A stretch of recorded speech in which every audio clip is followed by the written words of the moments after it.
help you today, Clive? All yours. Best of luck out there, Sid.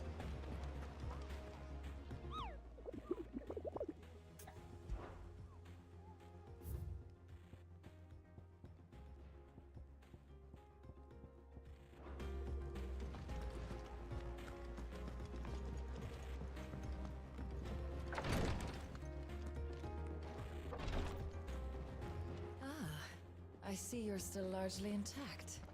It went well then, I take it.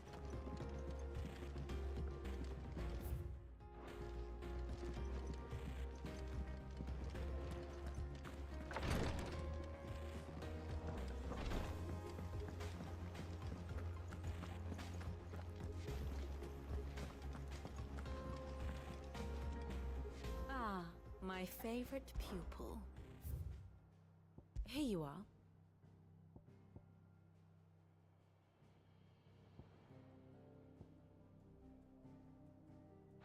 The state of the realm is ever-changing, Clive. And how may I assist you to...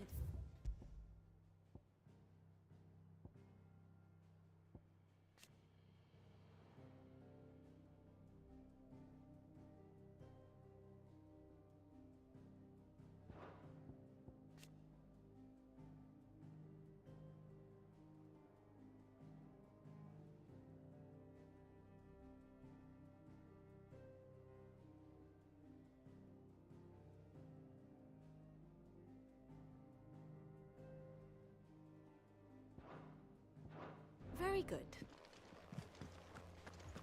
We're seeing troops amassing at every port.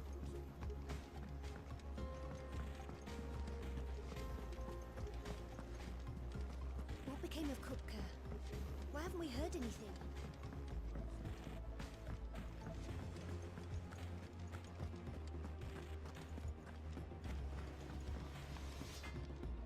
Back, are ya?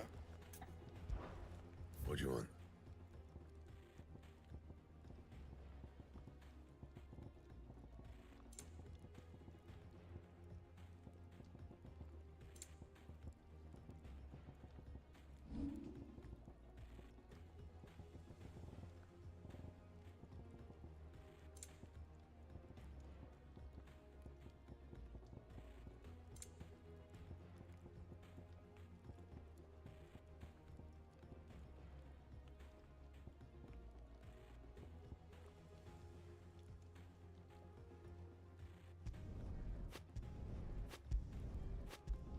And?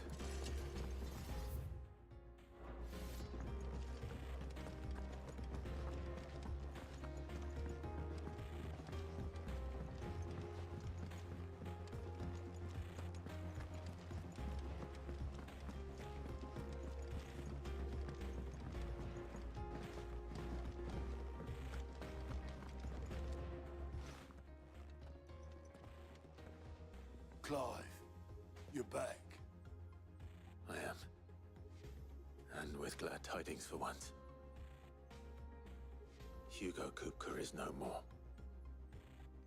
Well, I'll be. All of our comrades who lost their lives back at Sid's place be smiling down at you right now.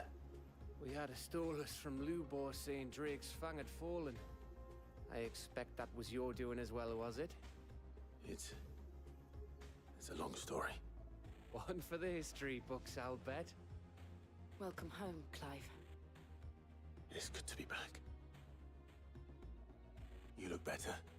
I feel it. Which means I'm coming on your next little adventure. You're not leaving me behind again. Wouldn't dream of it. Otto. Any word on the Royalist movements since I've been away?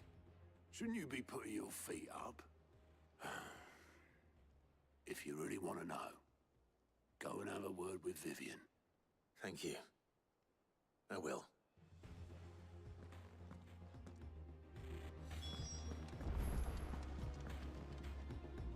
Ah, the conquering hero returns.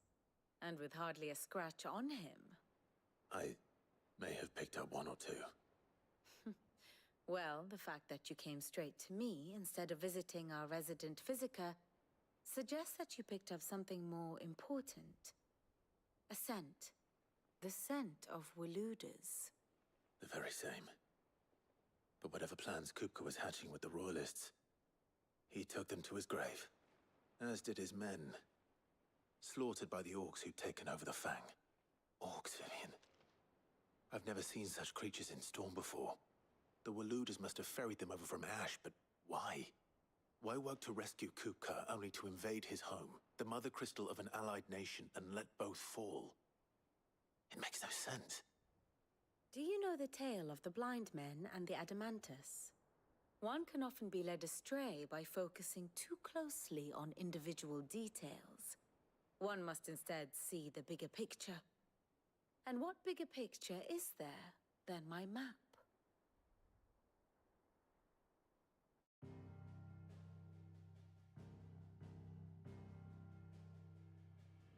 The Kingdom of Waloed claims dominion over all of Ash. It is a nation forged by the bloody conquest of Barnabas Tharm, the dominant of Odin. The Canvarian War of Independence in 849. The Battle of the Twin Realms in 865. The Battle of Belinus Tor in 873. Wheresoever his armies fought, Odin was found where the fighting was fiercest. But of late, the warrior king appears to have laid his sword to rest. Battle rages for control of the crystalline dominion. Yet Tharm sends not a single ship in support of his Dhalmekian allies. Meanwhile, the Blight ravages great swathes of Ash. Yet warlike Waloed shows not the faintest interest in laying claim to untouched lands. So why go to the trouble of sending an army of orcs into the heart of Drake's Fang, only to make no attempt to claim the Mother Crystal for Waloed? It can hardly be for lack of men. Tharm's armies rival any in the Twins. No. We have not seen the last of the Waluda standard. Odin will ride again. It is but a question of when. And on that day, who will be trampled underfoot?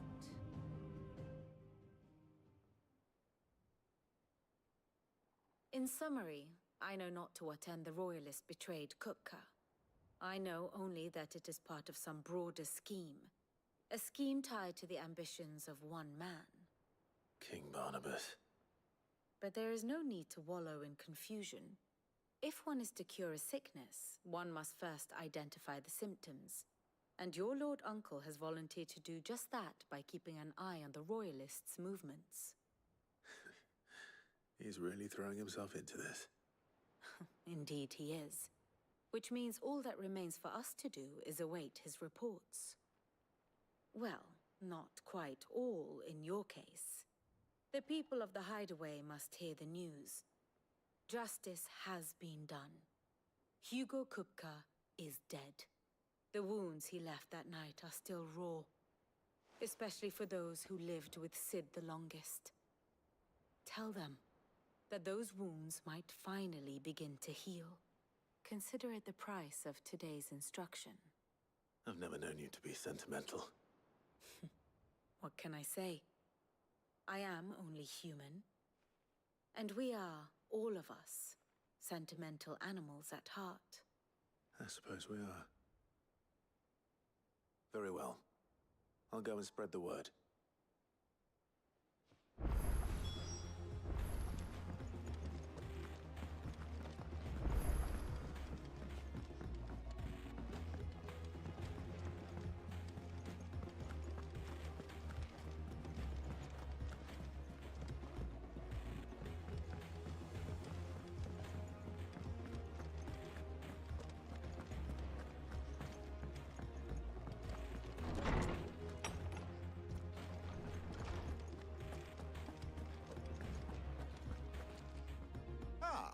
Clive, have you come seeking the gift of knowledge?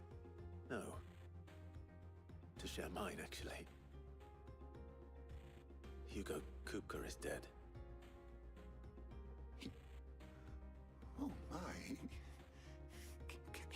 really be true?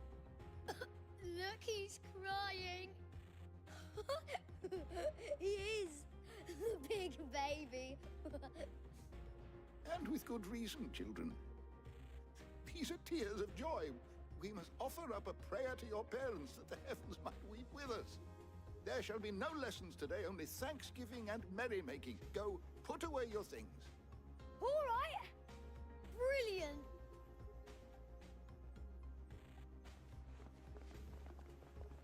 Finally, a new dawn has broken.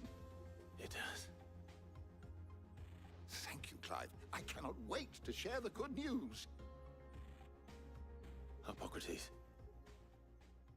After Kupka fell, Ultima came to me. I need to know what he is. Have you learned anything? Alas, no. And not for want of trying. I have scoured nigh every historical tome in our collection and found nothing. Not even the sort of conspicuous absence that might suggest a concealment of fact. One is almost tempted to conclude that such a creature never existed. But I saw him. With my own eyes. I don't doubt that you did. Alas, it seems you are the only one who has. To others, he reveals naught. We see only that which he leaves in his wake, like some terrible force of nature beyond the ken of mortal man. A bringer of death. Whether the Ultima you met with was the being itself, or merely another projection of its power, I know not. But until I do, my investigations shall continue. Thank you. It means a lot.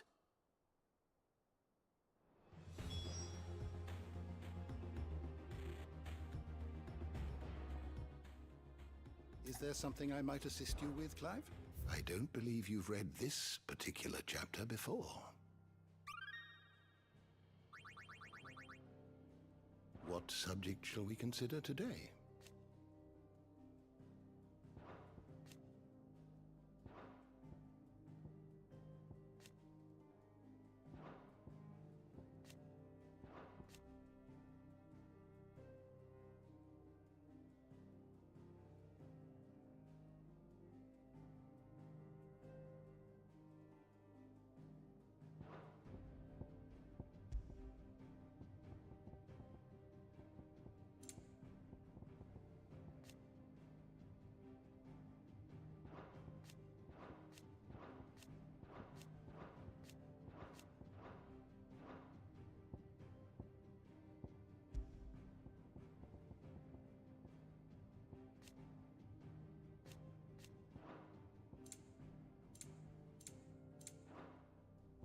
You are always welcome, Clive.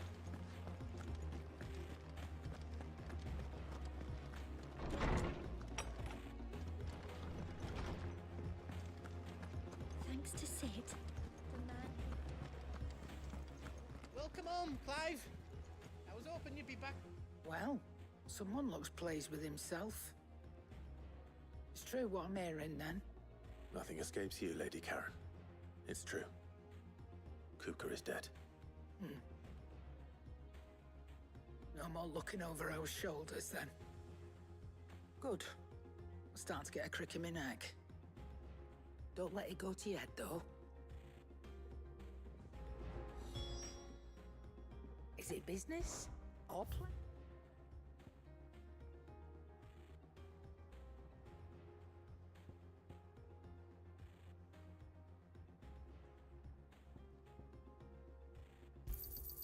It'd better all be here.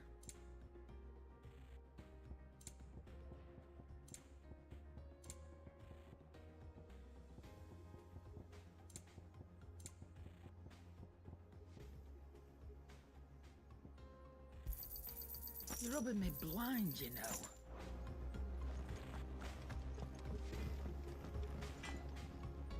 Blackthorn. Do you have a moment?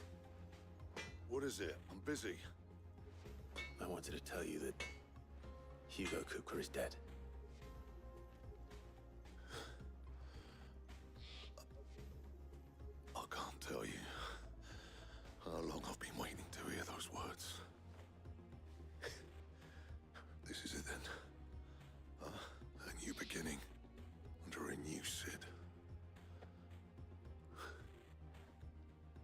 to live up to the name.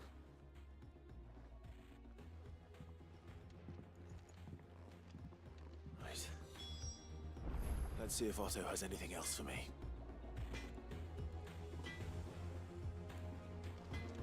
He cracked the crystal too? You're joking.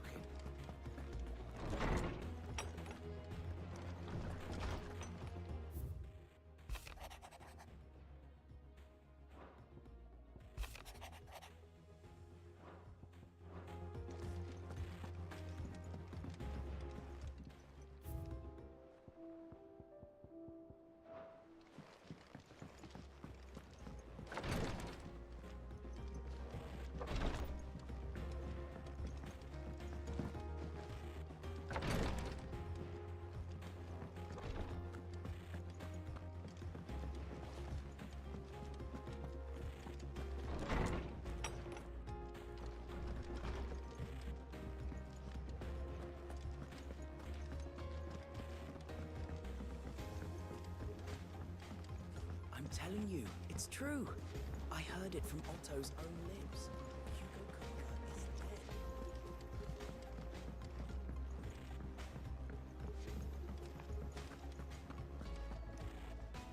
You barely sat down since you came home. Vivian got you running errands or something? Just spreading the word.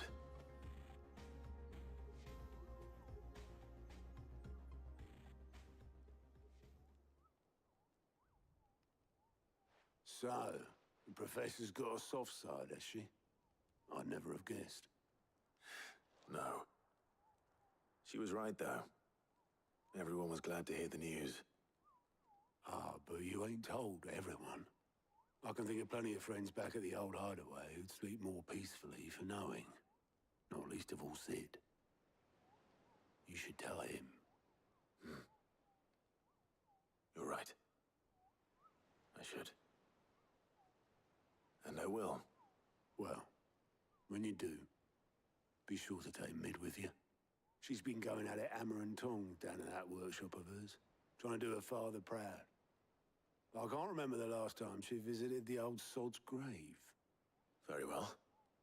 I'll suggest it.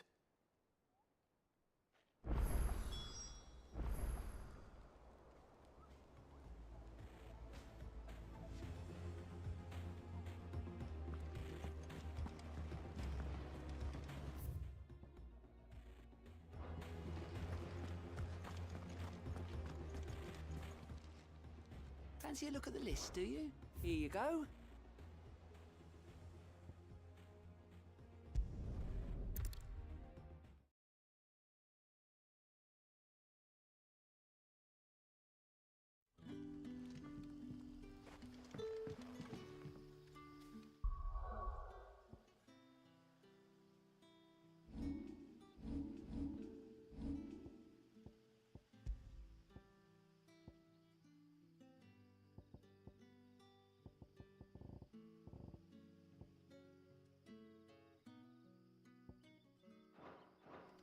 Good day to you, Sid.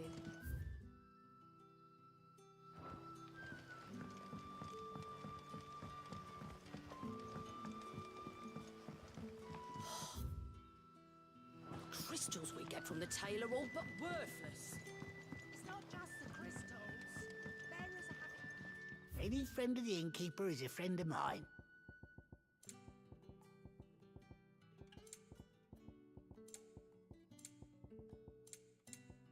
Good day.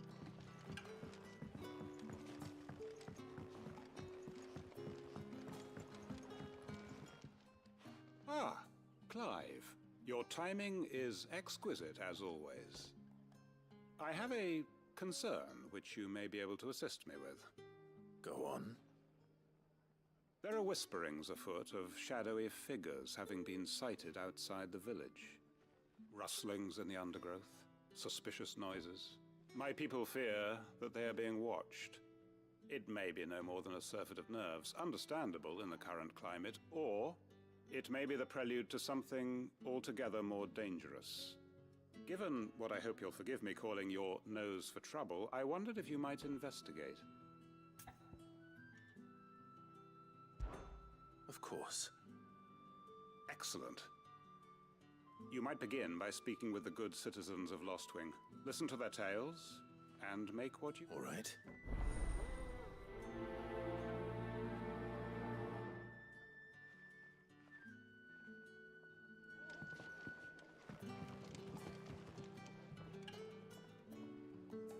Right. Let's see what the people of the village have to say.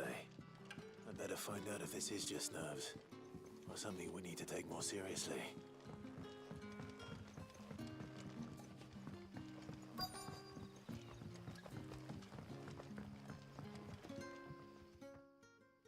You all right, Sid? Something on your mind? There is actually. Can I ask you something? Quentin tells me people have mentioned shadowy figures out in the woods. Have you noticed anything unusual? Oh, that. No, sorry, can't help you. I heard the rumours, mind, from the lads working over at the vineyard, but none of them has seen anything either. All right.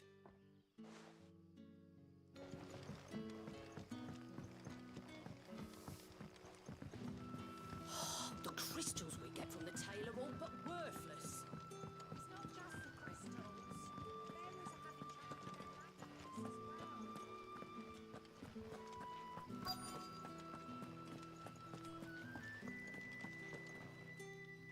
Do you have a moment? There's talk of suspicious figures in the woods. Have you seen anything out of the ordinary? No, but I've heard something. Sound of scraping metal, like someone sharpening a sword. Where was this? In Lorbert's Pass. Was out foraging for herbs when I heard it, screeching out from between the trees. Ran back here as quick as my legs would carry me, and I ain't been... I see. I'll...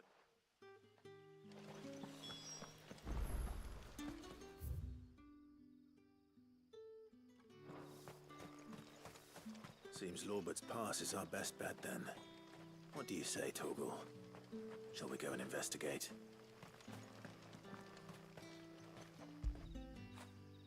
After it.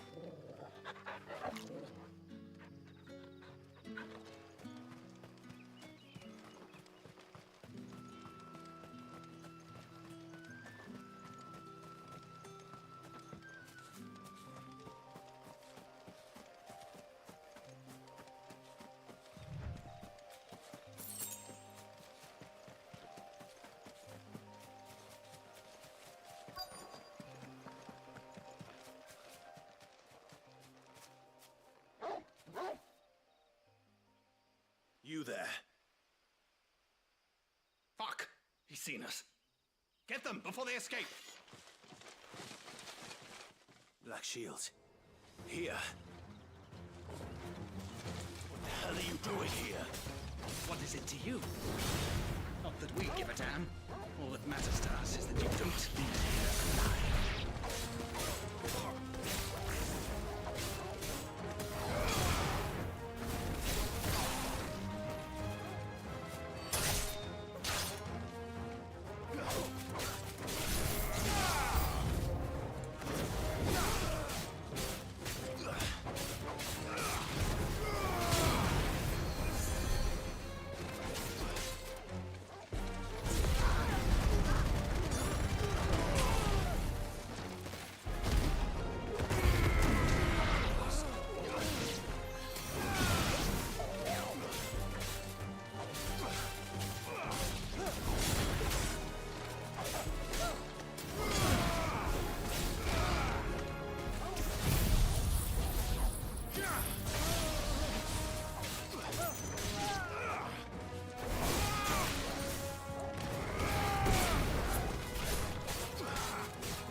Why were they here?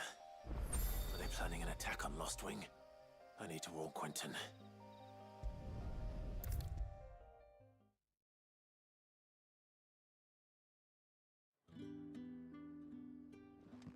Clive, How goes the hunt for our sinister figures?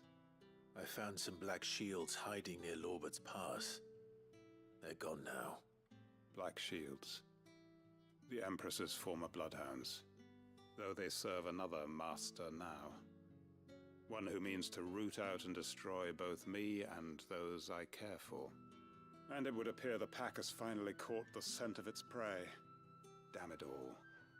I had hoped I would have more time than this. More time to prepare. But if we are cornered, we have no choice but to bite back. And bite back we shall. I'm sorry. You're going to need to explain. Who did the Black Shield serve now? And why would that person want you dead? Because I want him dead. Who? The former Lord Chief Justice of Sanbreque. All that I have built here is for him. I don't understand. Why him? Why Lostwing? I suppose it is better that you know the truth. I was a member of the judiciary once. So sickened was I by the injustice of this world, I swore to fight it. And fight it I did in my own small way. I saw more than a few corrupt officials condemned to the very cells into which they had thrown blameless innocents. Men to whom the law was but a scourge to turn against the powerless. And throughout, it was the Lord Chief Justice who backed me, who was my one true ally in the quest to see justice done. So what changed? I discovered that he hunted bearers for sport. I was a fool to think he shared my hatred of venality and vice. His support for me was no more than a facade, a means of ridding himself of his rivals, a mask to hide the rot beneath. I filed suit against him immediately. His response, however, was rather more visceral. He had my entire family slaughtered, and he faced no punishment whatsoever. I lost everything. My loved ones, my livelihood, my position, the faith I had once held that any modicum of justice might be achieved through the courts. So I set about enacting my own. I tracked down every soul who served him, and slit their throats myself. But the man himself proved an altogether more difficult target. With money and power come protection. And so I saw that I would need an army of my own. I came here to Lostwing and began recruiting like-minded individuals. And everyone here knows this is why you do what you do. Of course. They too have lost loved ones to the bearer hunts. Seen faultless friends sent to the gallows to spare the guilty. All under the watchful eye of the Lord Chief Justice. Our wounds are the same. And our cause is the same. We are comrades. And our revenge is already in motion. We know where he hides, how numerous and well-trained his guard. What we did not know until now, however, was that his plans may already be in motion too. Quentin. Our time is short. He may move against us at any moment, unless we move against him first. My friends and comrades, it begins. Make ready for war.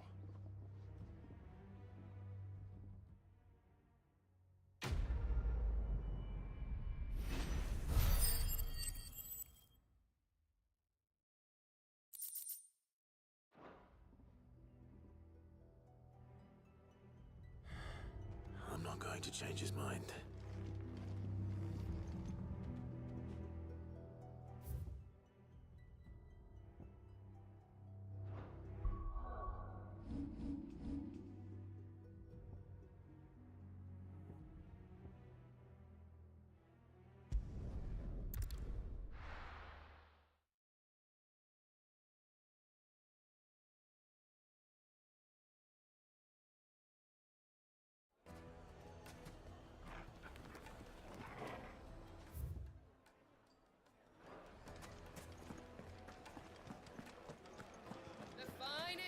just fragrant herbs and spices.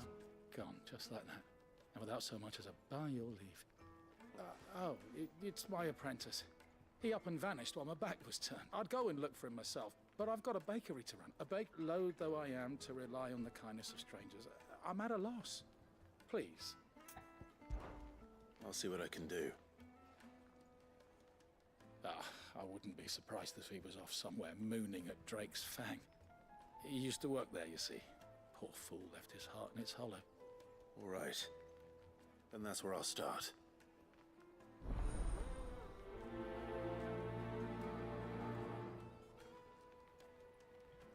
Как только ты выберешь, на ком играть в ПОЕ.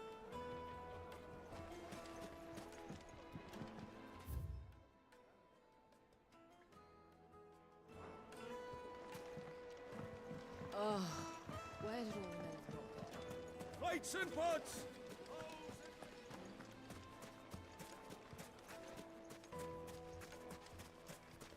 No, I'm telling you, it's gone.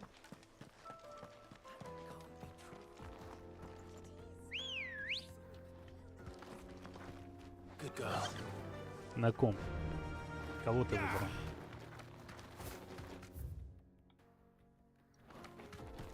Четко, быстро, без задумки. Ой, блядь, ты хоть докачайся. 3 акта первых пройди. Выбрал. Флакончик это называется.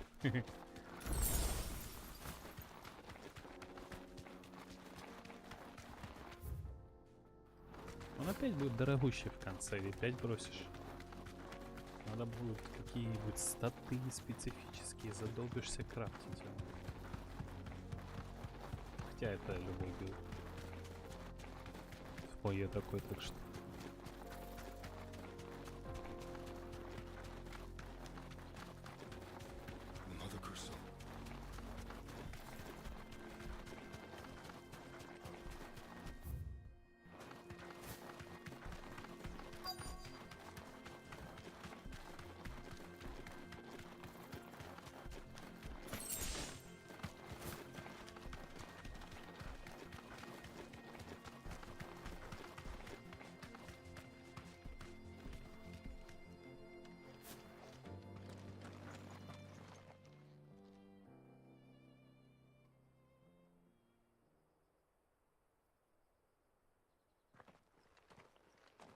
Excuse me.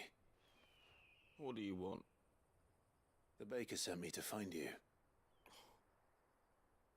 I am a sorry, selfish sod, aren't I? Certainly not a baker. Master must rue the day he took me in. В смысле, ты хочешь начать сначала на траппере, а потом переделать его в тотемщика? Ага, нет, я понял. Ну вот как определишься на каком? I take it you missed the mother crystal. I hated her, but she was all I knew. Worked her mines for years. And when she shattered, part of me shattered with her. I had to trade my pickaxe for a rolling pin, but I'm no good at baking. Every loaf I touch collapses. My bread's as hollow as I am. She was the only thing that could fill the hole inside me. Oh, I loved her, damn it. But now she's gone. She's never coming back. What am I supposed to do? I ask her. How does a shell of a man learn to live again?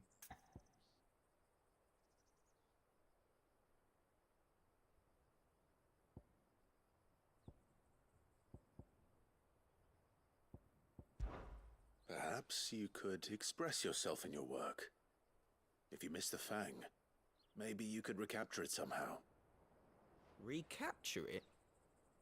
I'm a baker, not a... You know, you might just be right. I have to get back to the bakery right away. Thank you. Wait.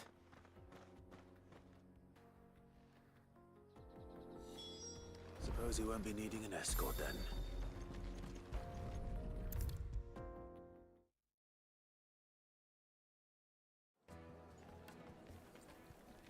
Ah, there you are.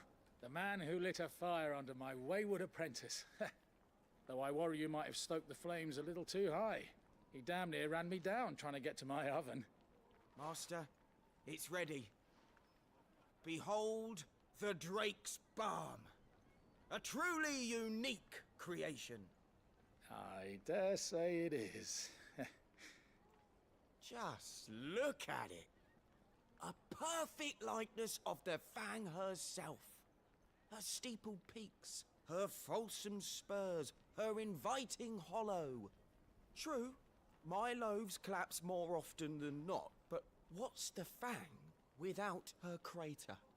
Why, no Fang at all. And look, inside. She's filled to bursting with a bounty of beautiful crystals. Salt crystals! Master, I have found my purpose. I must use my work.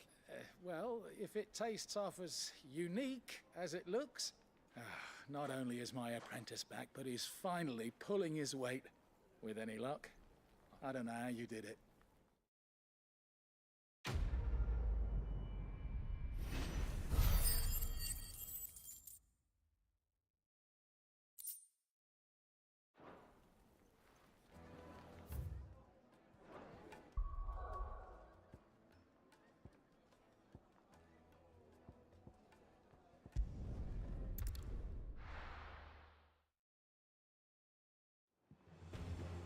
I'm telling you, it's true. I heard it from Otto's own lips. Hugo Kupka is dead. What a relief.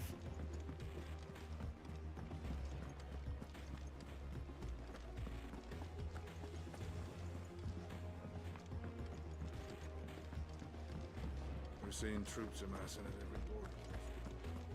No surprises there. Clive! Quick look. Seen enough?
Mid might need some help.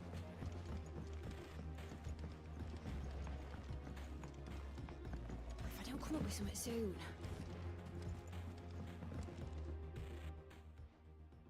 All right, Clive? What do you want? I'm going to visit Sid, and I thought you might like to come with me. Sorry, I'm too busy for all that right now. I've got to get this thermal displacement stack sorted. Thermal... Displacement stack. Here. And this is for... Only the fastest, finest ship the world has ever seen. The Enterprise. Me and my dad designed it together. Where other vessels rely on the fickle winds to drive them through the water, ours is fitted with mithril engines. And those things have got more push than a behemoth in a bad mood, and more heat than all the hells put together. Which is where the stack comes in. I may have already talked some tight-lipped shipwrights into putting the hull together for me in a little dockyard in Canva. But the stack's a bit more involved, so I'm building it here. Thing is, it's so involved that I'm running behind and it's starting to hold things up over at the shipyard. I'll come and see my dad, though, when I'm done. Whenever that is. Is there anything I can do to help? Good old Clive. I were hoping you'd say that. First things first, I need some parts mecking. The sack will be made up of 3 major components. There's the plating, here, that channels hot vapors away from the engine. The helm over the top, that disperses all that heat into the air. And the shielding around the sides. That stops the rest of the ship from going up in flames. A full suit of armor, then. Probably best to take it one piece at a time. Then you'll need to start with the plating. Everything else fits onto it. I've got the designs and the list of materials here. Show these to Blackthorn. He'll know what to do. I can't make head nor tail of them. Luckily, you don't need to.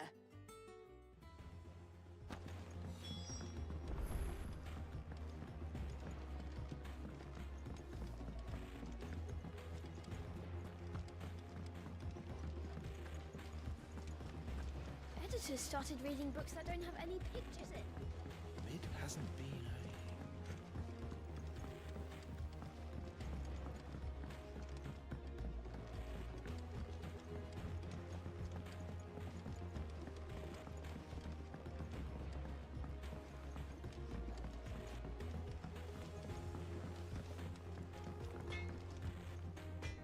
Blackthorn, can I ask a favor? Out with it. It's for Mid. This my last chance to say I'm otherwise engaged. Spare myself the arseache. Go on then. What is it this time? She said you would know. Here.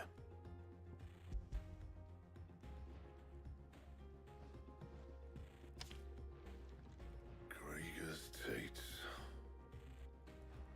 Well, I don't know what the hell you'd want this for, but I can make it. Won't be easy, though. And I'll need help.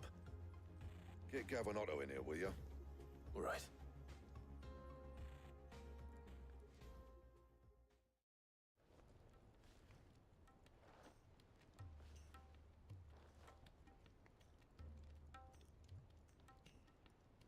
So Mid's roped us all in here again, has she? Typical. Still, if that's what it takes to get her to visit Sid's grave, I'll do what I can. And, what is it we need to do, exactly? Take a look at this. It's this plating. The usual sword-grade steel won't work. We need something that can get very hot, very fast, and still keep its shape. That means an alloy. Something that won't break or buckle at the temperatures she's talking about. Which is where you lot come in. I need materials, and I've got my work cut out already. You'll have to fetch them. Now, there's a special kind of sand I'm after that you can only find out in the Velcroy. Stardust, they call it. As for the rest of the stuff, my usual supply should have it in stock. It just needs buying and bringing back here. Well, we'll get it done quicker if we split up. One of us should probably give you an hand collecting the sand. And the other can go and get the rest from this supplier. Right then. Well, make your minds up who's going where, and we can get this over with.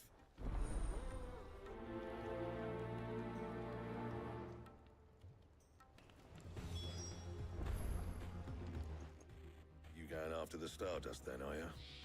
Which one of these 2 lucky souls is going with you?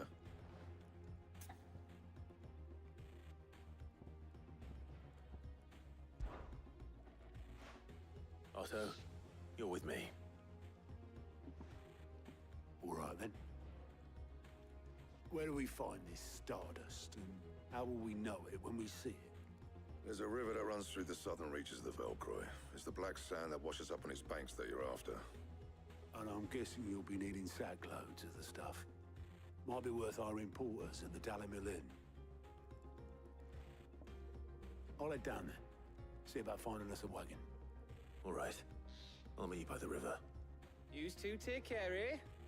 I'll go and see the supplier. Just don't let the bastard fleece you, eh? He wouldn't do that. He's Blackthorn's mate. Isn't he? Best of luck.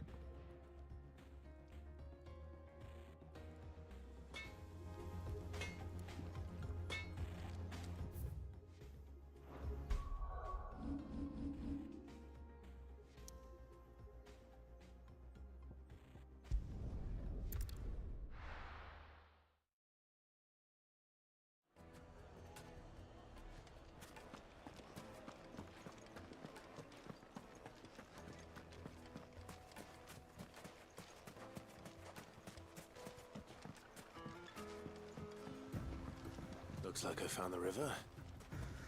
Now where's Otto?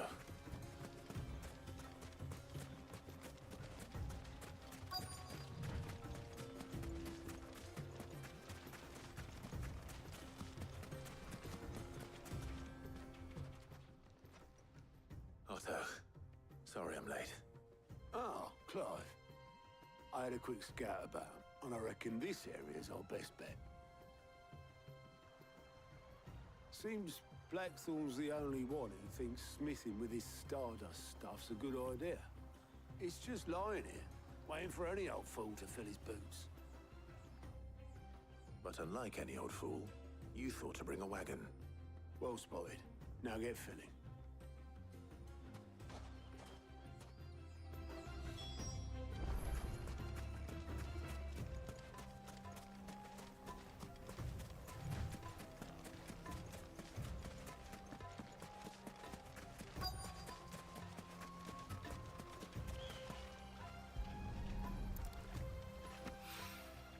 So this is Stardust. It just looks like black sand to me.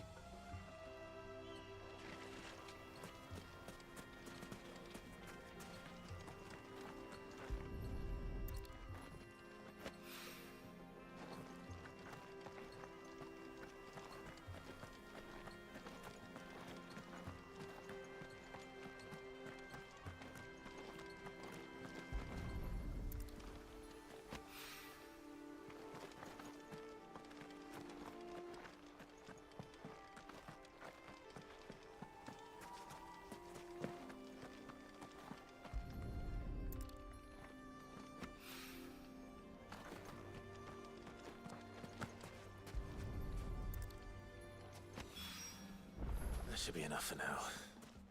Let's see how Otto's getting on.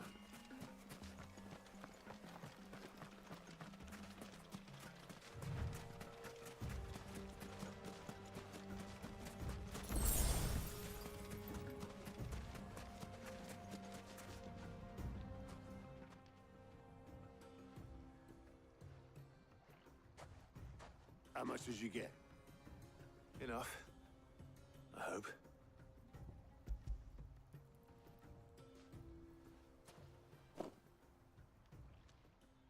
More than me. Put it all together and I can't see Blackthorn complaining. Much. Here, Clive. Do you fancy a walk?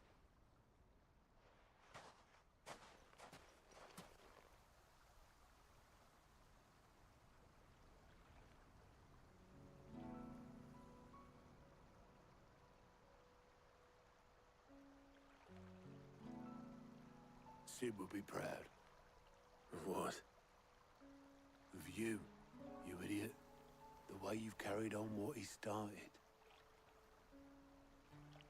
When we first met, I had you down as a spoilt little puppy who enjoyed nothing more than biting the hand that fed you. But 5 years on, you're the one doing the feeding. So thanks for proving me wrong. You weren't wrong. But I changed. Thanks to Sid. And thanks to you. When I suggested taking on his name, you were the first to back me. And if you hadn't, no one else would have. I couldn't have done any of this without you, Otto. Don't give over. You're making me blush. All I did was choose hope over despair. I gave you a chance, yes, but you're the one who took it.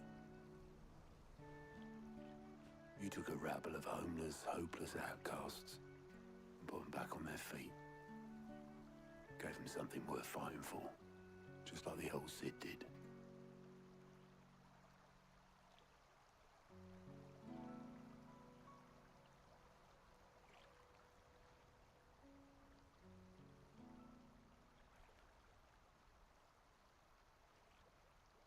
About time I was heading back, I reckon.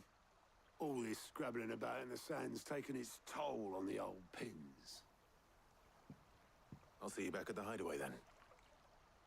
You can take a well-earned rest when you get there. Oh, I plan to. But I'll make sure Blackthorn gets his precious black sand before I put my feet up. He'll only moan otherwise.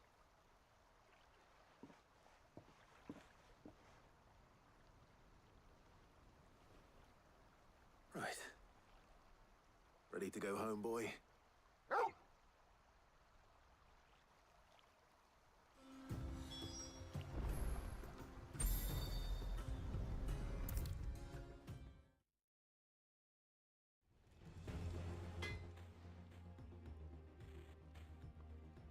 Blackthorn, got everything you need? Yeah. Yeah, I do. Cheers for the Stardust. Should be enough to be getting on with. Nice to get out and about for once. Let's do it again sometime, eh? I'll make a start on putting this thermal plating together then. It'll take some time, mind. So if you've got other things to be getting on with, I could do without you breathing down my neck. Thank you, Blackthorn. I'll let Mid know construction's underway.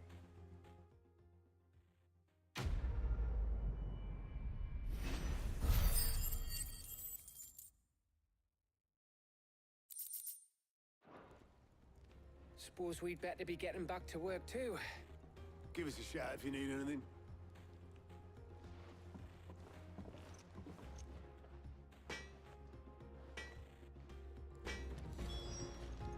Back, are ya?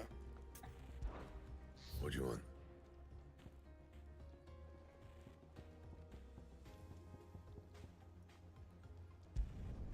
No scratches, right?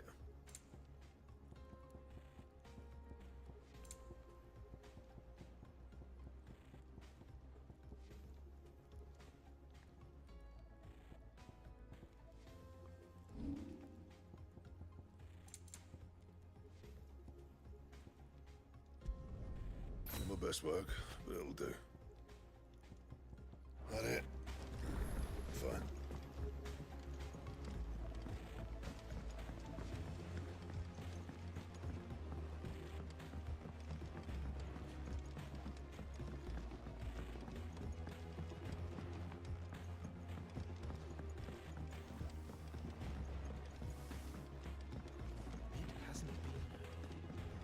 Editors started reading books that don't have any pictures.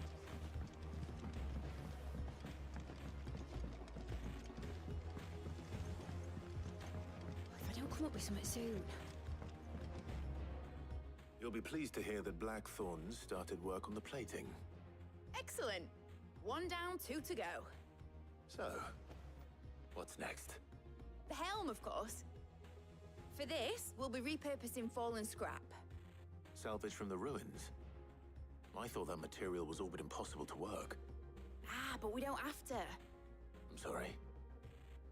Just so happens there's one particular ruin that's broken into exactly the right shape and size pieces for what we need. What's the name back there? I'll give you all the details. What's her name?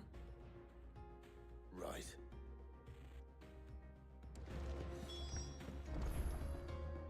Oh, Sid, is this about the helm? Yes. I'll show you the plans then. Here you see the mithril engine, in which mithril is burned to generate heat. That heat is then harnessed to produce motive force. Excess heat is dealt with by means of the thermal displacement stack, which disperses it into the surrounding air. Now, were we to rely on thermal plating alone to achieve this effect, the rate of excess heat buildup would far exceed the displacement coefficient of the plating. In other words, the reactor would overheat and eventually explode. This is where the helm comes in. It connects to the plating, you see, and serves as a sort of thermal sink to absorb all that excess energy. Our experiments have shown that fallen ceramics are remarkably thermophilic. They can withstand and absorb levels of heat far above anything we are able to make today.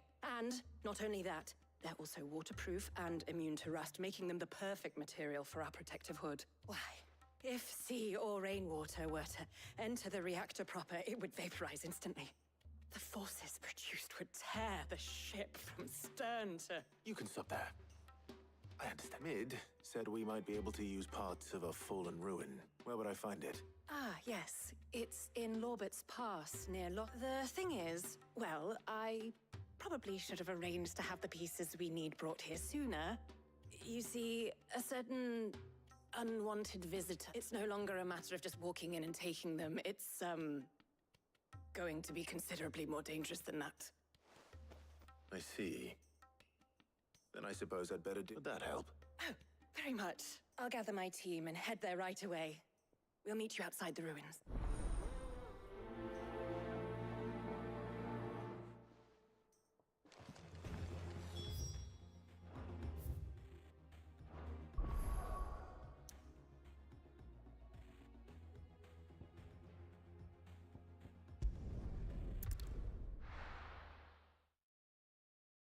I'll be taking you all to a storehouse in the Bales. Leave anything you don't need behind.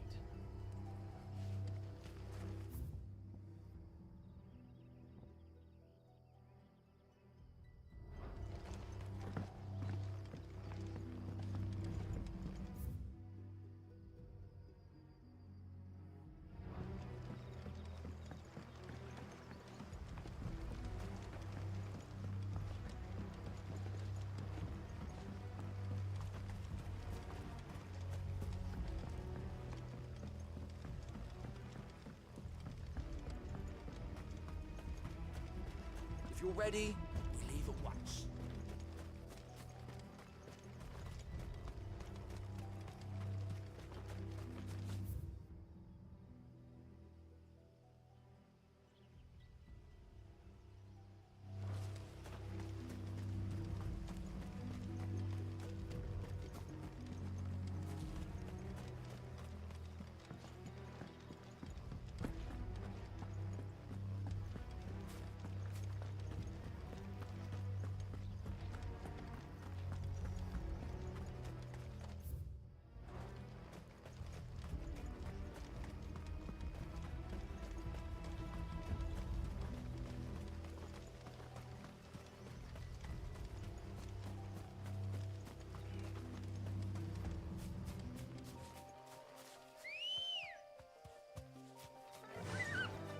Run like the wind.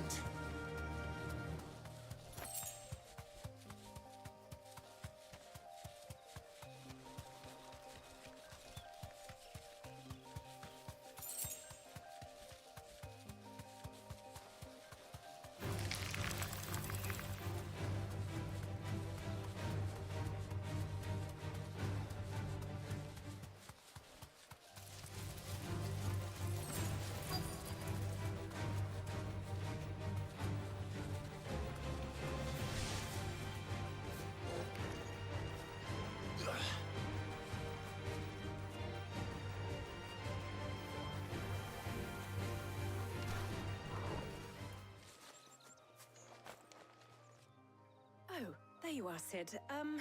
Thanks so much for coming. The, ruins are just over there, as is the creature I told you about.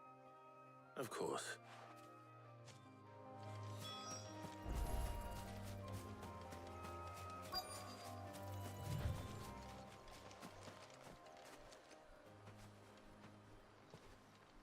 Anybody home?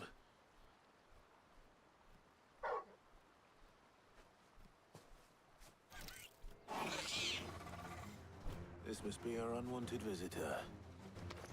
Time to go.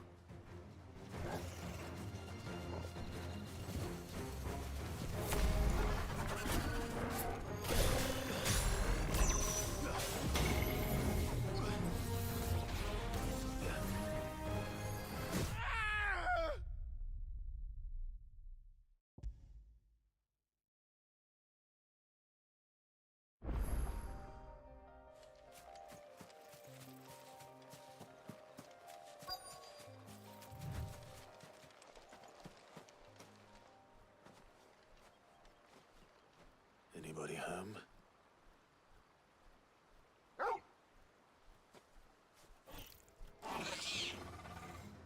This must be our unwanted visitor. Time to go.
things I do for you. Sid!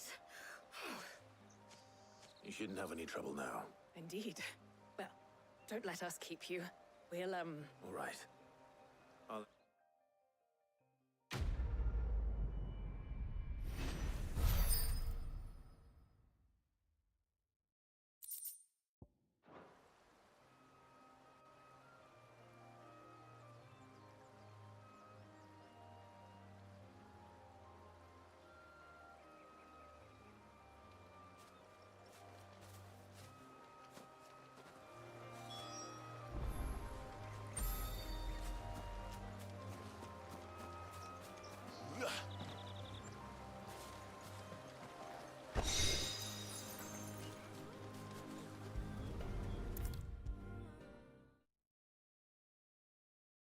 If I don't come up with something soon. Mid. Helena has recovered the material for the helm. She'll be along shortly. Excellent. Another job well done. And just one remaining. Right. Right, the shielding. This one's a bit of a bugger. How so? The plating's enough to stop the engines going pop, but those things will still be spitting out enough fire to set the rest of the ship ablaze. Which is why you need proper shielding. A prism for the dragon's breath that's blazing away inside. I thought a triple thick layer of tempered steel might do it. Or more of the stuff that the Fallen use, but they'd both be too heavy. The helm and the plating are bulky enough as it is. Add any more weight and the whole ship would be at the bottom of the briny before we'd even started. I need something light. But I've racked my brains and I just can't think what would do it. Well, if I were in need of obscure knowledge, I know whose counsel I would seek. Hippocrates. Tomes? Yeah, well, I'd thought of that. Obviously, I've got all the details written down here. Can you take this to him? Right away.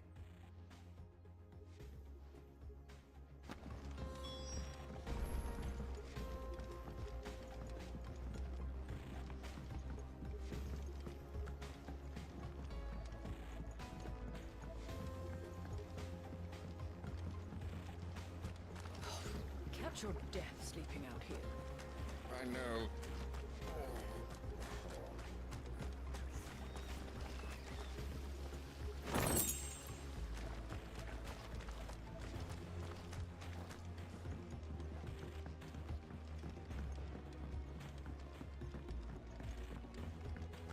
Think Mid might need some help.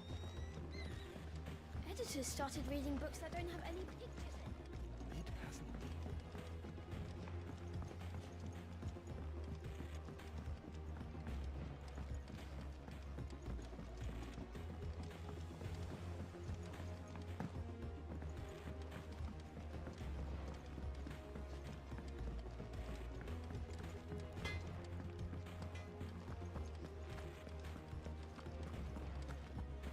Thanks to Sid.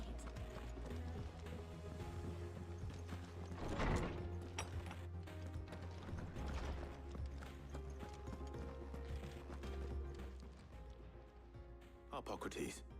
Yeah, well, actually, it's for Mid this time. Could you take a look at this?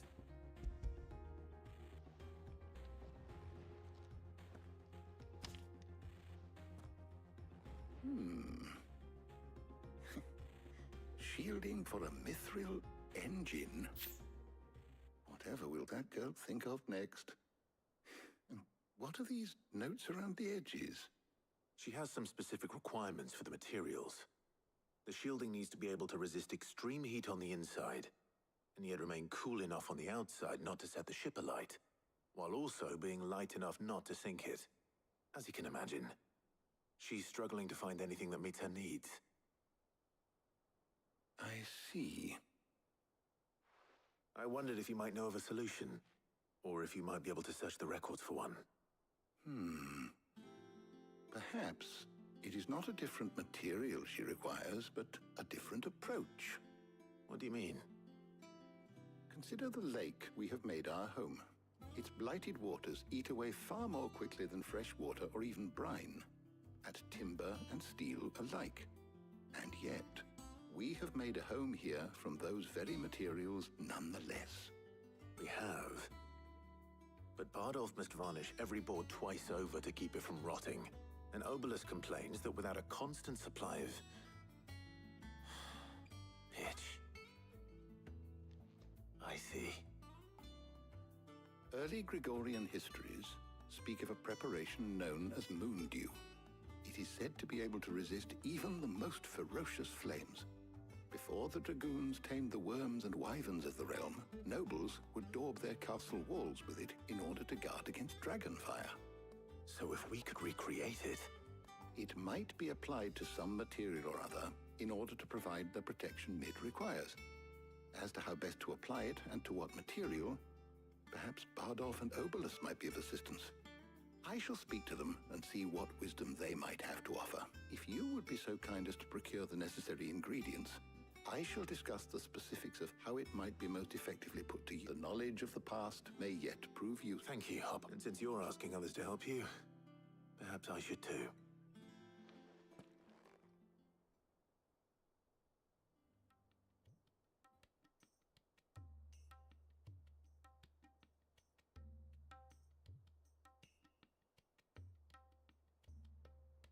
So you need a hand, do you? We do. I'll be heading to market for the ingredients we need. I could do with some help. And some company, too. The other can assist me in researching how best to prepare the shielding itself. Can we count on your aid? Always. Well, if Jill's game. Thank you. I am sure either of these fine young minds would prove indispensable in my research. I leave the decision as to who will go with whom in your capable hands, Clive.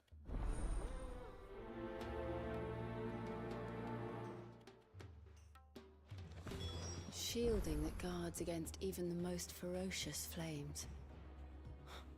We could have done with some of that on Drustinus. I doubt I would have survived that place with or without it.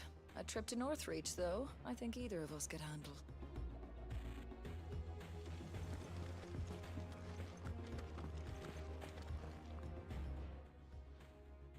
So, Clive, who will accompany you on your little excursion? All right. So, what are we fetching? I have taken the liberty of preparing a list. Here. Garlic?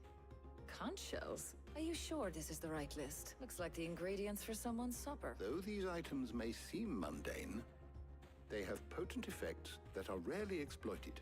Effects for which they so much so, in fact, that they were harvested almost to extinction, hence moon dews having fallen from favor. Now, of course, they can be obtained with ease. You should be able to find everything you need at the market in Northreach. Well, isn't that... I was hoping to be able to make a trip over that way sometime soon. Need to speak to an old acquaintance. I'll meet you there. All right. Stay safe. See you later, Clive. Good luck with your research.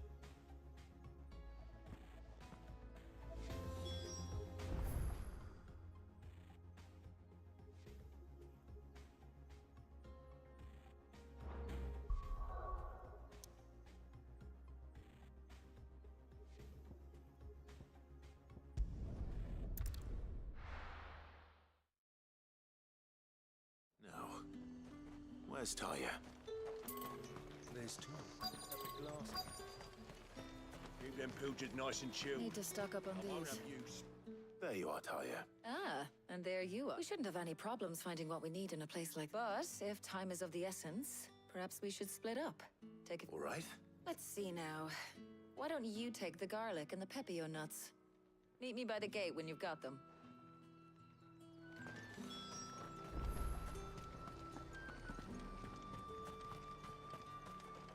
What do you want? And? How the hell is anyone supposed to afford that? What can I interest you in today? Ah, yes. That should do it. Hopefully Taya's finished too. Fresh cuts! Come and get them! Up! You'll not find a bruised pippin in the... Well, did you find everything? I did.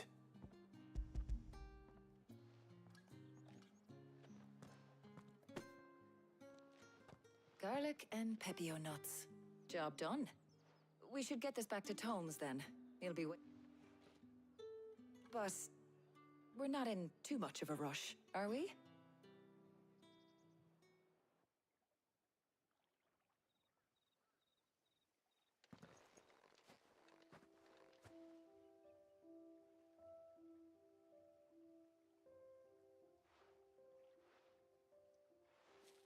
Do you know, I think this is the very first time we've been out on an errand together. In all the years since you and that scowl of yours first appeared, you haven't invited me out once. Well, it seemed long overdue. And you did say you had some shopping to do. I was hoping to restock my supplies of herbs and liniment, yes. You and Jill alone burned through them like wildfire. No luck, though. My usual supplier's not here, and I refuse to pay the prices these gougers charge. I'll ask Karen when we get back. What is it? Oh, just... I came here with Sid once, shopping for supplies. And just like today, I came away empty-handed. Sid even said he'd speak to Karen for me when we got... Has it really been 5 years? I remember it as if it was yesterday. Hold on. Does that mean it's been 5 years since we met? Feels a lot longer. It does. Thank you. For what? For everything. I just want you to know that all you've done for us. Do you think I'd stick around if I thought it wasn't? But in the spirit of sharing and... You're appreciated too.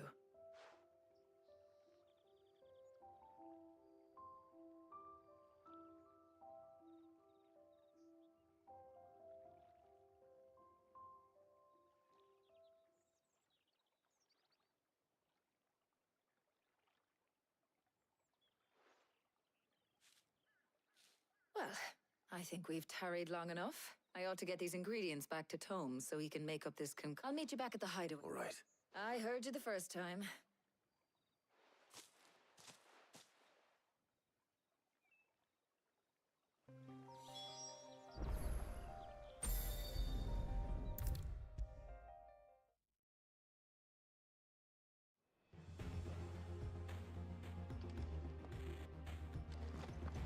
Welcome home. He had a successful trip. How's work on the shielding progressing, Hippocrates? Well, very well indeed. And thanks in no small part, I was just explaining to Tarja how we might best go about preparing the moon. And now that we have all the ingredients, we... You can count on me. I've mixed more than a few mysterious concoctions. I'm sure. What about the shielding itself? Work is underway, under the watchful eyes of Bardolph and... Apparently, it'll be ready soon. Thank you. Right then. Jill, would you join me in the infirmary? Many hands make light work. Of course.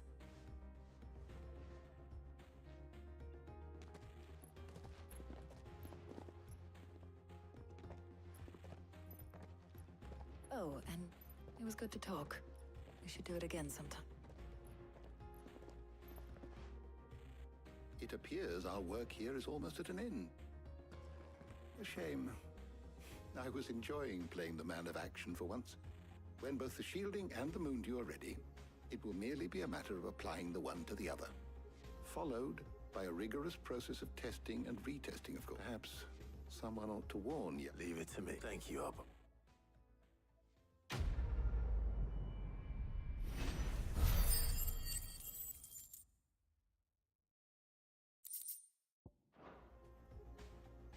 Well, I better go and give Mid the good news then.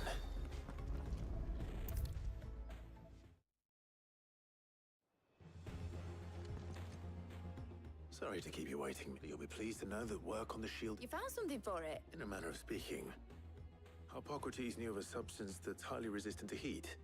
A coating that should provide... He's supervising the construction and testing of the shielding as we speak. Brilliant! I knew you wouldn't let me down. Don't thank me. Right then, better start working out how to bolt all these bits together to the Black Hammer.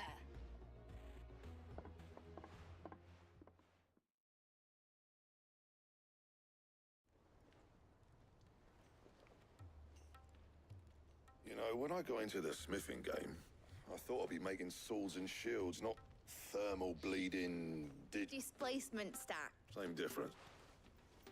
Whatever you call it, I ain't putting it together in here. It's cramped enough as it is. Let's take this outside. Mid, you get all the parts lined up on the deck. I'll take care of the rest. On my way. Oh, and bring me the biggest salmon you can find. This is gonna require some precision walloping.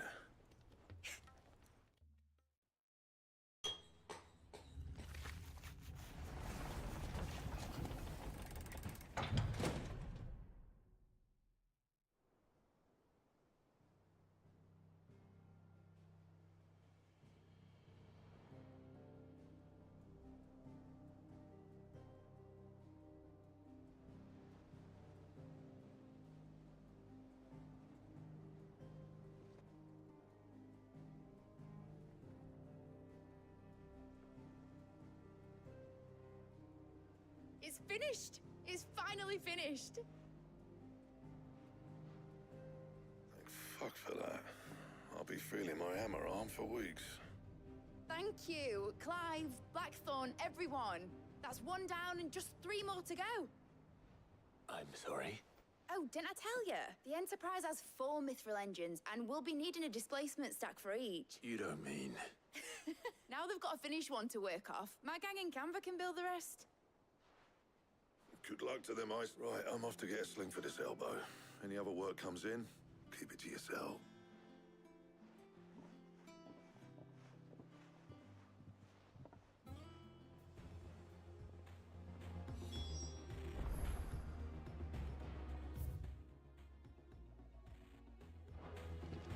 Mid told me she was building a ship.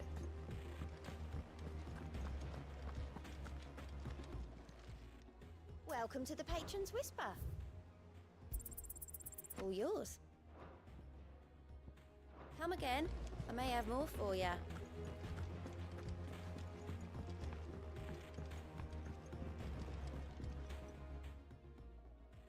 What's the matter? Nothing. Just thinking about the Enterprise sailing off over the horizon to shores unknown, searching for a land untouched by the Blight.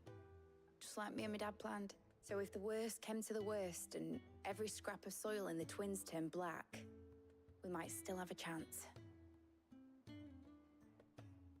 That's what she was meant to be. You see, one last chance just in case we needed it. But now she's so close to being finished, I've realized I don't want it to be that. I don't want it to be just a lifeboat for us to cling to if things get desperate. I want people to sail aboard her by choice. Not from the lack. In a world where we're not just trying to survive, but where we can actually... I'm working on that, and I'll do everything I can to get you what you...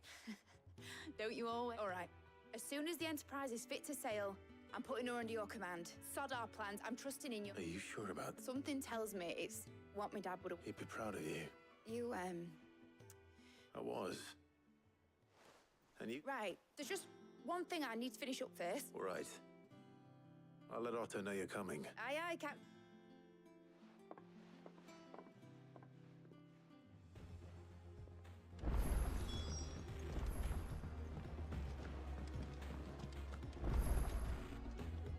All right, Clive. Mid finished sending half the hideaway traipsing across the Twins, has she? I swear, that girl'd do anything to put off visiting her old dad's grave. No excuses now, though, eh? Not quite. She said there was one final thing she had to take care of. I'm sure she said that, in those words. She did, yes. Clive, were you born yesterday or something?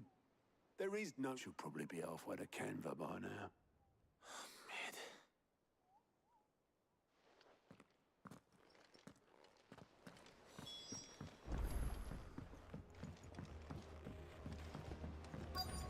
Is that the thing Tomes held? Oblith, have you seen Mid? Yep. In a buck. Then I'm too late. You in a hurry at all, are you? No, I offered to take her across, but she wouldn't wait. Just paid for a dinghy and rowed off. Oars going like the Got some life, but anyway, I was on my way up to see you. Got a letter for you. Urgent, by the sound of it. One of your uncle's men said I was to hand it to you in person, post-bleeding. Thank you, Oberlin. Don't mention. What tidings, Uncle?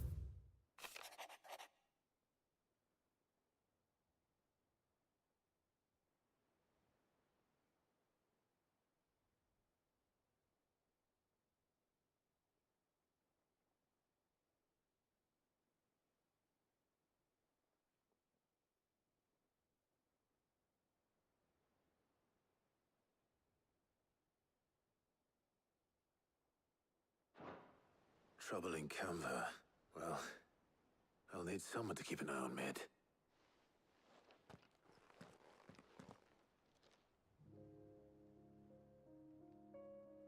So what? Mid got us to do all the dirty work and then just sailed off into the sunset?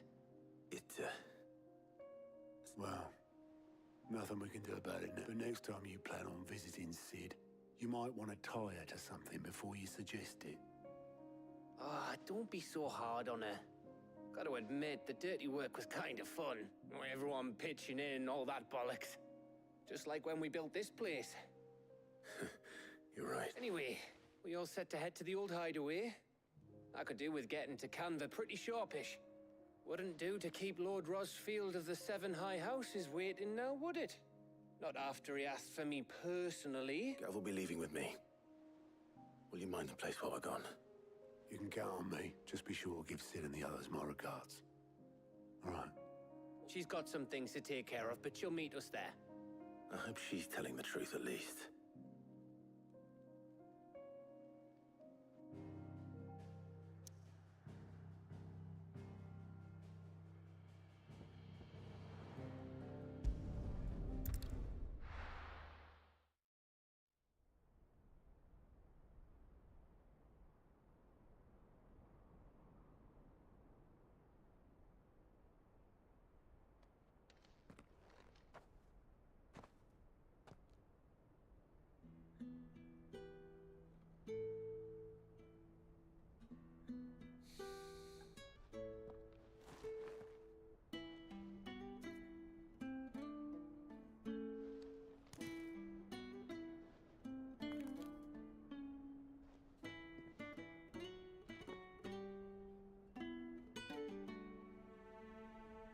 Well, Sid, I remember what you told me. But if no one is listening to what you have to say, you may as well not say it.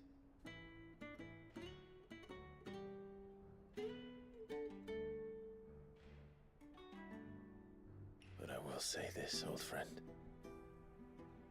Hugo Kuka is gone. His shadow looms over us no longer. It's a pity the Phoenix can't be in two places at once. If he'd have been with us, maybe he could have done something for the lost. Not even the Phoenix can bring people back from the dead. Life has a beginning and an end. So we must live while we have the chance. And not as slaves to the crystals, but as free men. May we join you?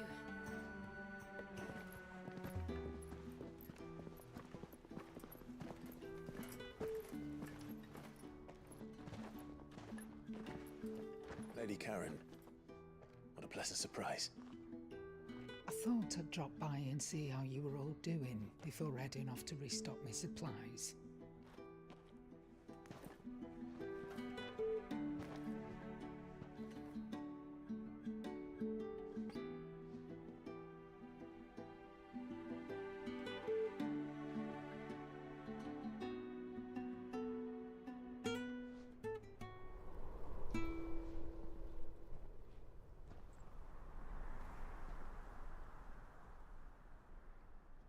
It wasn't the most scenic view back then, but it were never as bad as this.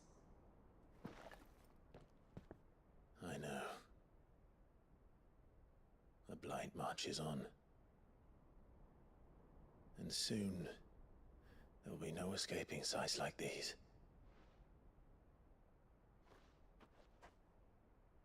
So our mission remains unchanged. We cannot stop until every Mother Crystal is gone, and their thirst for ether with them. The only one that remains in Storm is Drake's Tail in the Crystalline Dominion. Our next target. We're going to Twinside. It's the capital of the Empire these days. I wouldn't like to think how tightly guarded they've got the place. Not that that'll stop you, but we'd do well to scout it out before you go charging in. We would indeed. If you're off to the Dominion, you can take this great lump with you. Goods. Oh, I am sorry. Have you forgotten you're the most wanted man in the Twins? I thought you might like to disguise yourselves as the attendants of a travelling trader, assuming you've no better ideas. You wanted to buy yourself some tools, didn't you? Well, now's your chance. You're letting me go? With them? Oh, thanks, Nan! Stop that! You'll break me bones, you great galoot!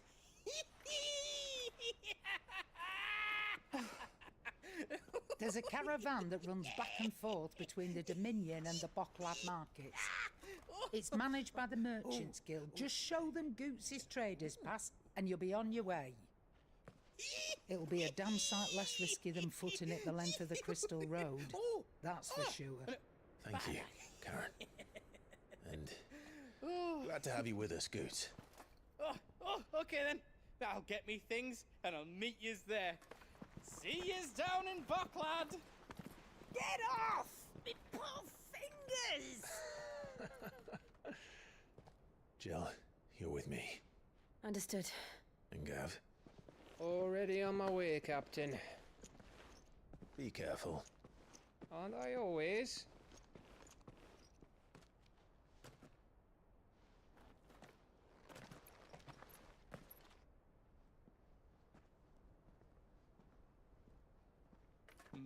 Do you see that, Sid?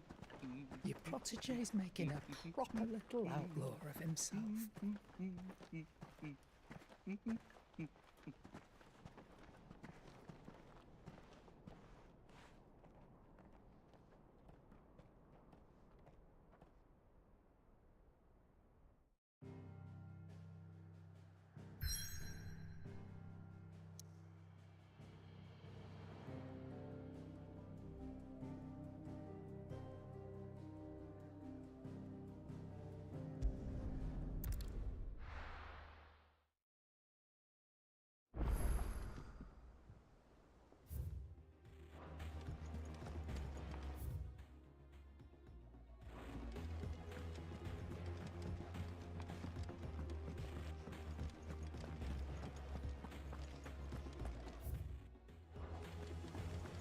Crack the crystal too? You're joking.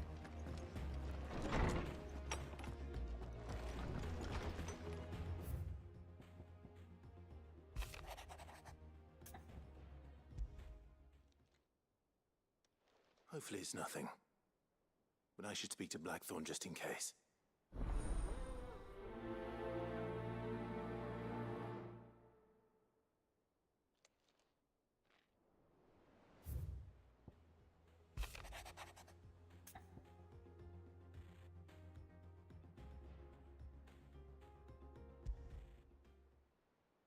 What could be wrong with Torgor?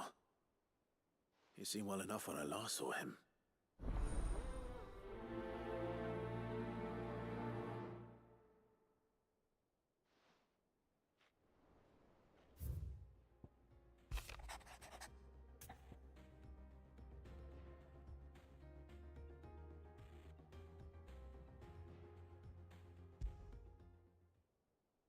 Trouble with the ledgers. Shouldn't he be asking Otto for help?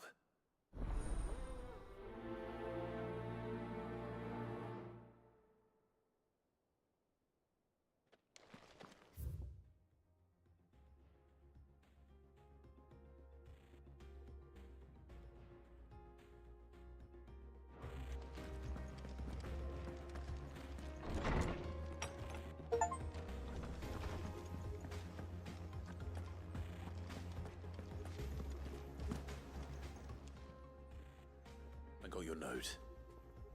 You think something's wrong with Torgal? So you can read. But I didn't say how we're wrong with him. I said something weren't right.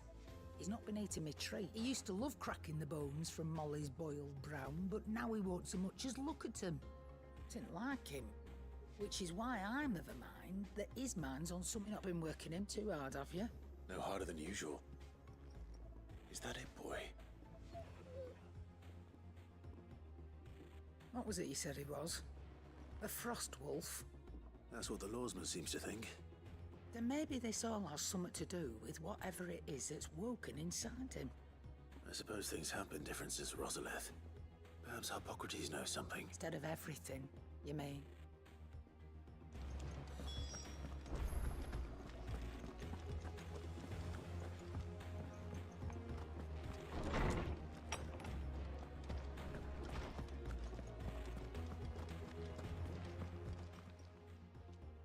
Lawsman, I need to ask you about Torgal. He isn't ill, is he? I don't think so. But according to Lady Karen, he seems to have lost his appetite. She says he's hardly been touching his bones of late, and she believes it may have something to do with what happened at Rosalith Castle.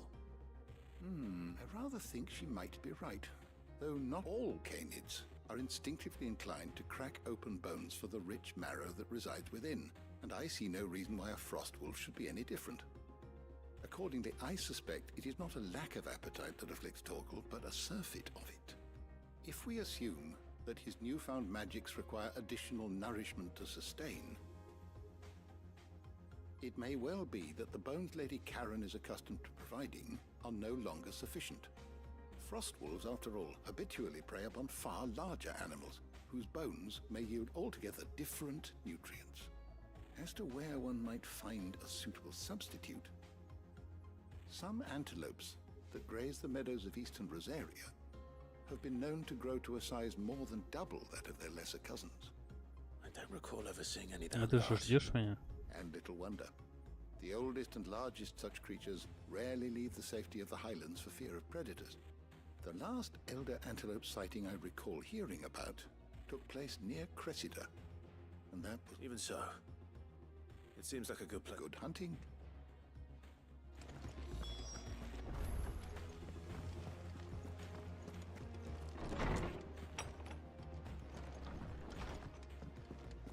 Вот.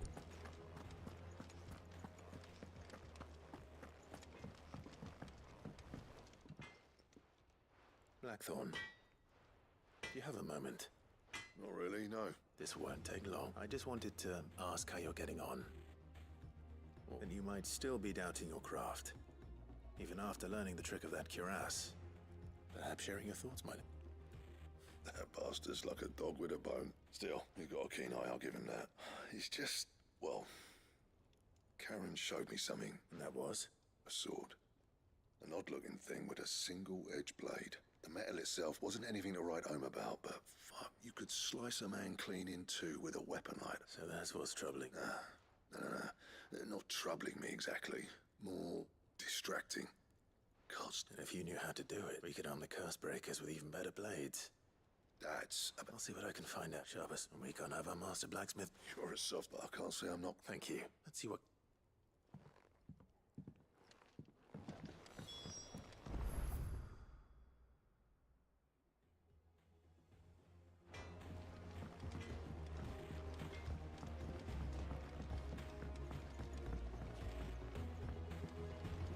Вообще даже не пахнет, только предпоследний кристалл. Еще один. Походу. Подорвался, дописал до его. Музыка хорошая, походу опять рубанулся.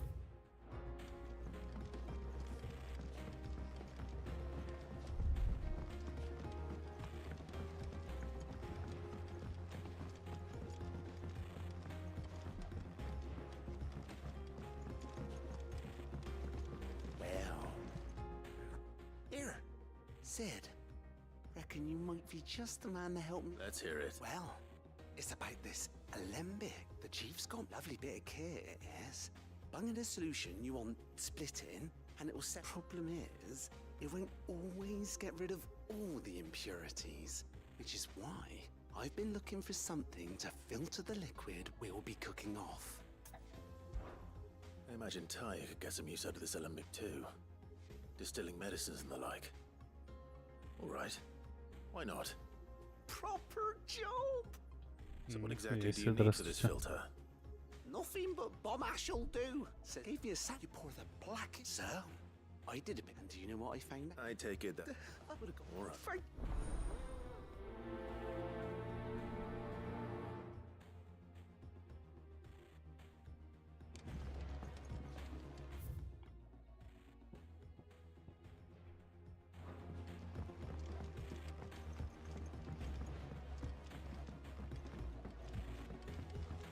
I think mid might need some help.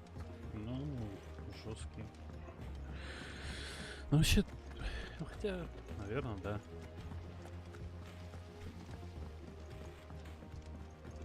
Ну, тут да, большой. Clive. That's why I'm here.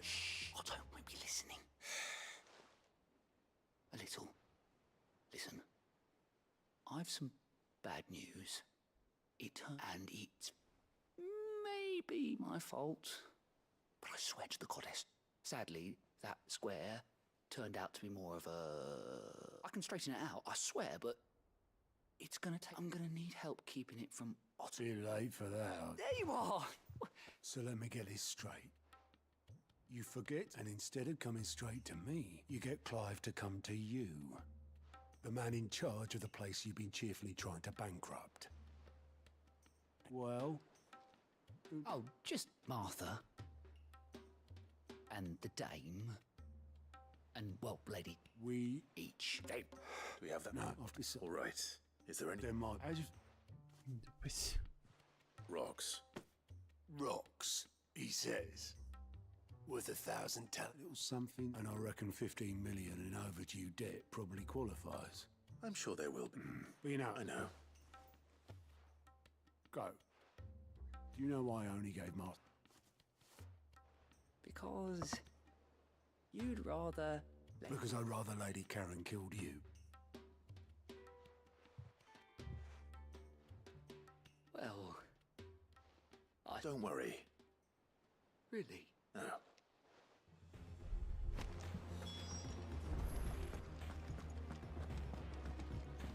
Meg told me she was building a ship.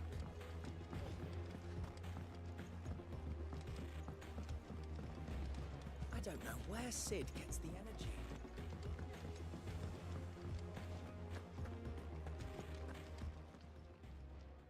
You're looking well, Karen. What do you want?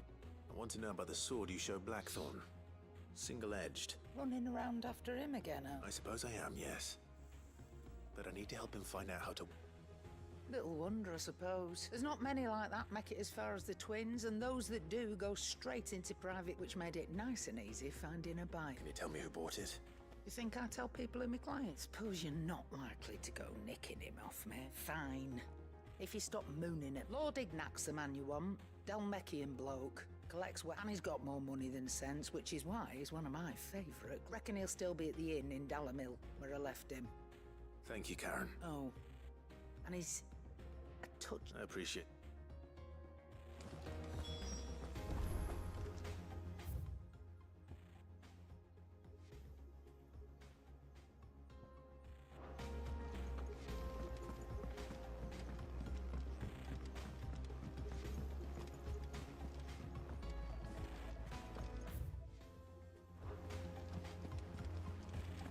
Is that the thing Tomes helped him?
There's talk that the Glassgate flood has finally spread to the world.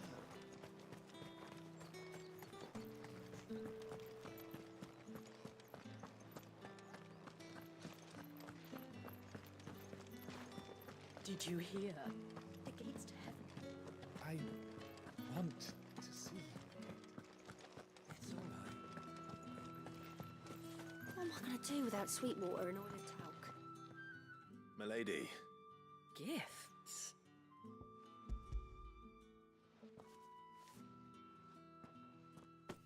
Oh my. Otto asked me to give it to you to settle the Hideaway's debt with the Veil and to compensate. You disappoint me, Clyde. I thought you might finally be warming to me. Tell Otto he can keep his baubles. I tried to tell him as much the first time around. The man owes me nothing.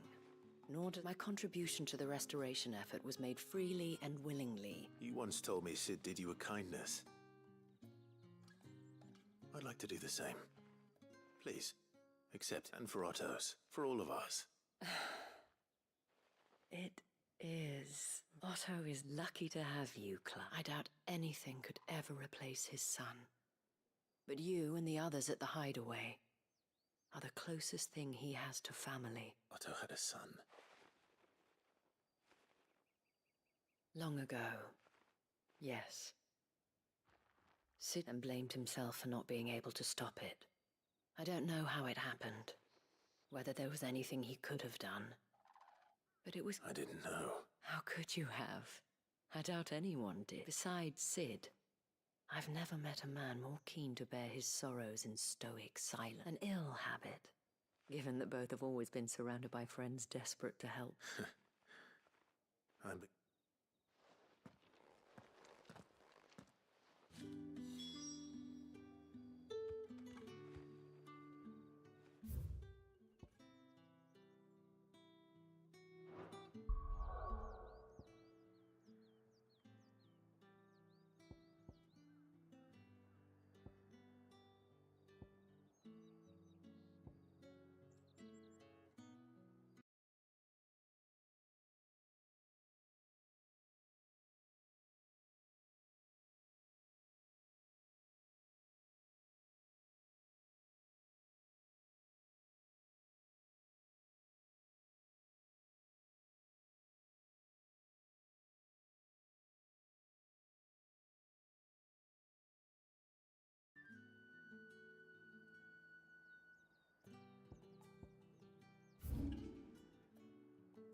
Clive, we weren't expecting you. I wasn't expecting to be, but it seems we still owe you a considerable amount. And though I doubt it's what you were expecting, we were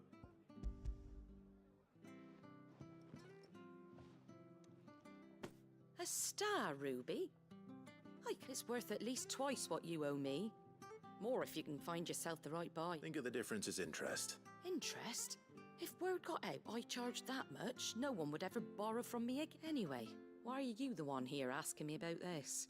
I'd have expected much sending the Lord Marquis out to settle your debts, isn't it? The old goat working himself to death again. Something like that. Most days I think he's the only reason. Same as always, eh? Back when the place was nothing but a twinkle in the eye of a recently retired Lord Commander, word is he was the first one Sid reached out to. Probably knew that without his strong arm and level head, the idea would never get off the ground. Sid may have been the face of the Hideaway, but Otto's always been the backbone. And when Sid passed away, we were all worried that would be the end of it. That Otto would just give... His death was hard on everyone.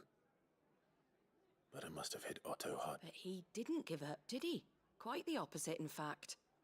If I recall, he was the one who nominated you as Sid's replacement. I reckon what he saw in Sid He saw in you too, and don't we all? Doesn't hurt that you're half as stubborn and twice as handsome, neither. That, and you keep good company. Go will want to know the stones were delivered. If he's still with us.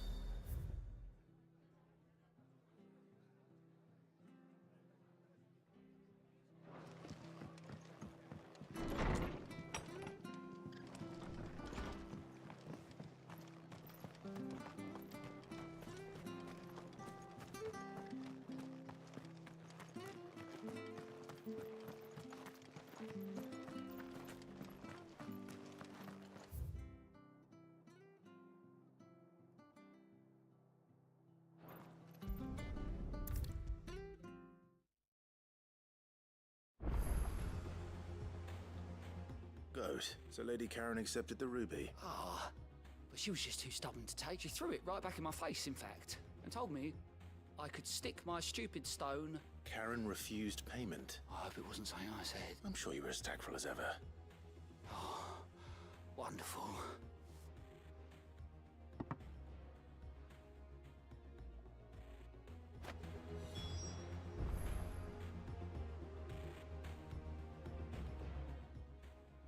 Fancy a look at the list, do you?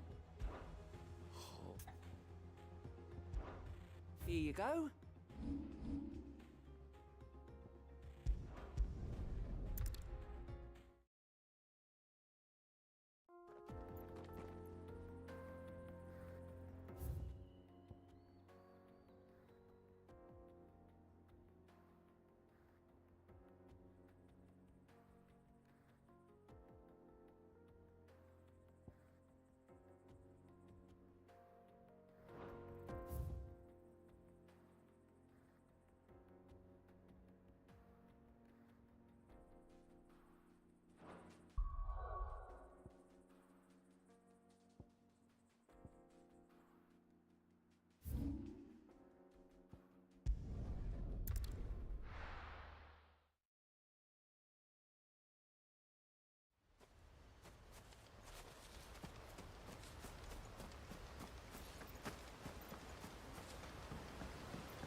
Come on. Oh.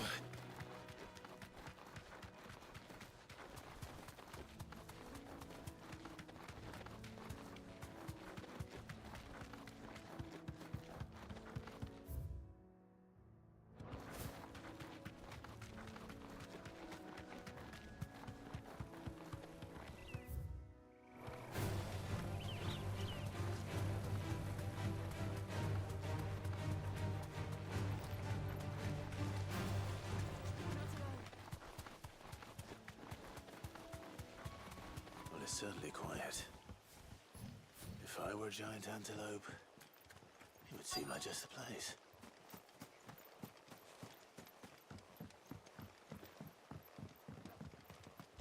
I doubt we'll find one bigger than that. Hungry, Torgal?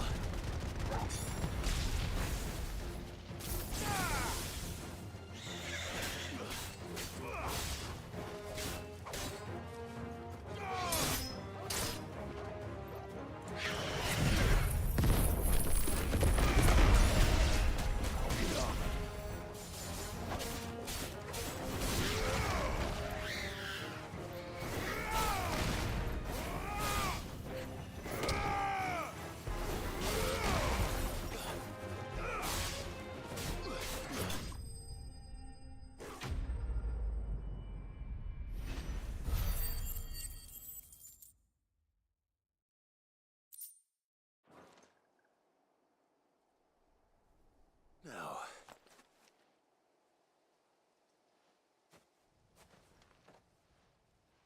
Will it be enough, I wonder?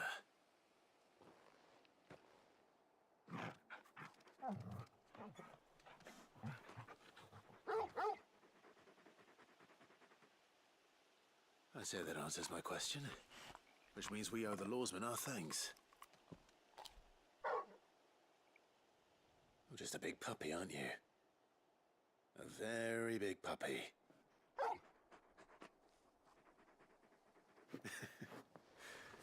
You do know you can take that with you, Torgal.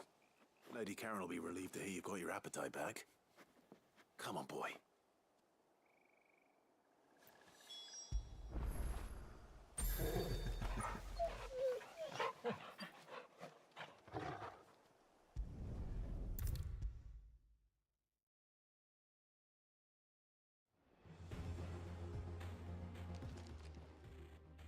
Lady Karen, Goad tells me, would you prefer the debt was repaid in court? What debt?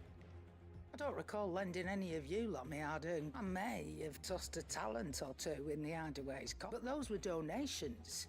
And you can hardly call it charity if you go asking for it back. Of course not. But one good turn deserves another. And our circumstances have changed. Surely you wouldn't shun the gratitude of a pauper who happened to have become a prince. Oh, so you're a prince now? Fine. But I'm selling it and taking what I'm owed, then you're getting the rest.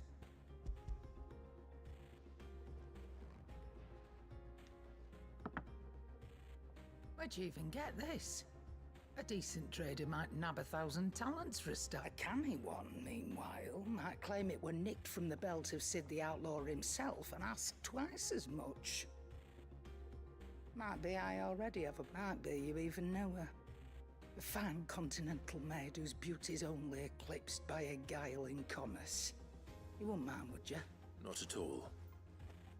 Just be sure to tell her that it's always a pleasure doing business.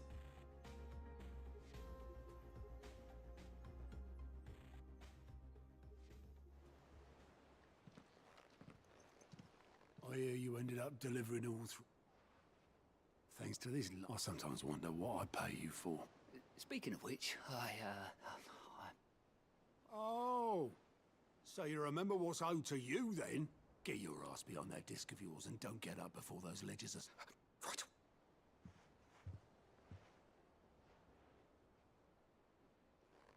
I've seen that before. Yeah. It was the only goblet Sid ever used.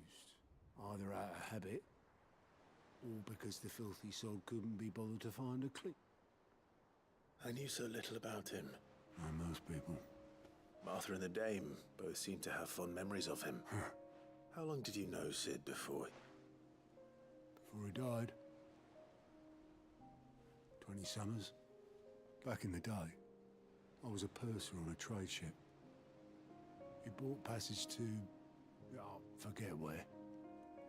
And having nothing better to do on the long nights, we sat up drinking Island rum till the morning bell dragged me back to my duties. Quit my post not long after that.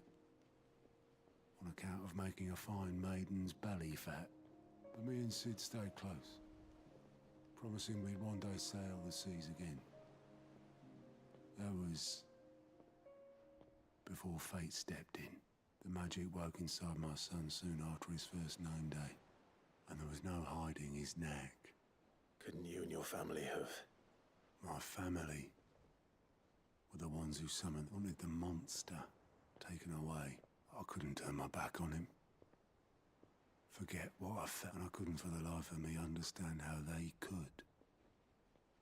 Luckily, Sid was of the same mind as me. It was him who stood beside me when all I wanted was to him who cried for me. Him who swore he'd do everything he could. And he was true to his word, too. Left the Royal Army once and for all. His ranks, his ribbons, gone. Just like that. Threw away everything he had. All to right a wrong that no one else had the courage to face. I knew then I'd follow that man.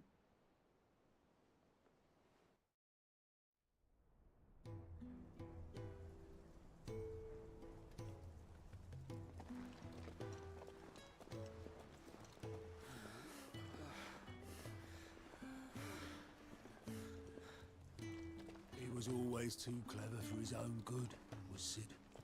Saw the world for what it really was, while the rest of us were content to go along with the lie we were shown. And it can't have been easy, bearing that burden alone.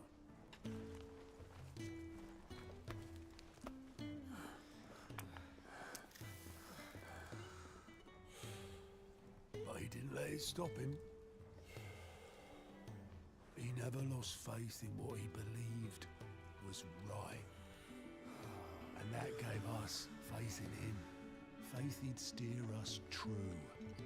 So I swore to myself that I'd always be right behind him, ready to catch the stubborn sod, if ever he should fall.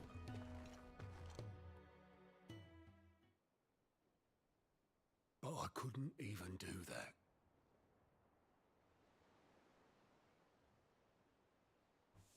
Ignore me, just the ramblings of a tired old man. Leave that lot. I'll tidy it up in a bit.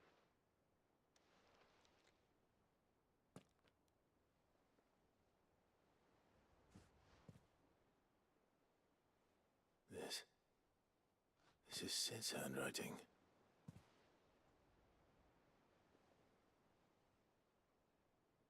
Dear Otto. I may be drunk, but I wanted you to know this place would be fucked without you. Love you, you grumpy old sod.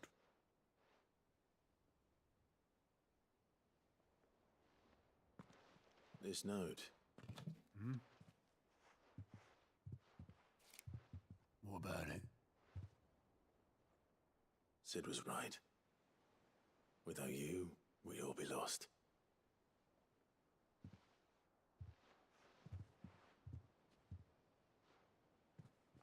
He should have bloody well said so then. Just once. Before he went. But then, why would he? Him, or anyone? I'd only have told him to piss off.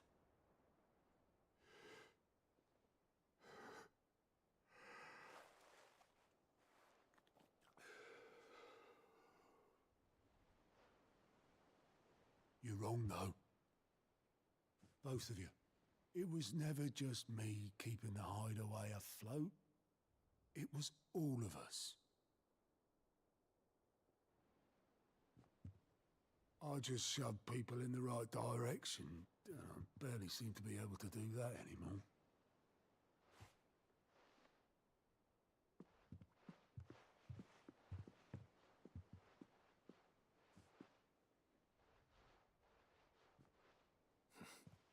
Would you rather go at the helm? Well, maybe I've got a few more years left in me. I'm going to hold you to that, Otto. Before you go, Sid would have wanted you to have this. But that's... This'll do me just fine.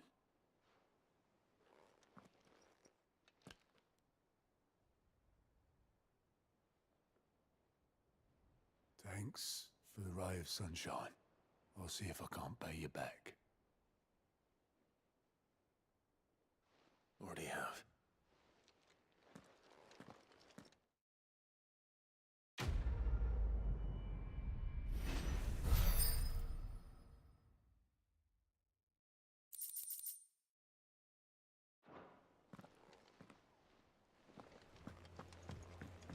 Mid told me she was building a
I don't know where Sid gets the energy.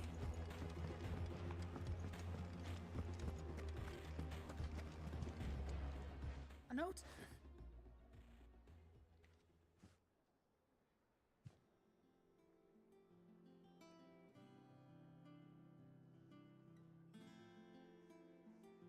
So, I'll teach me for tree. Oh, now it's...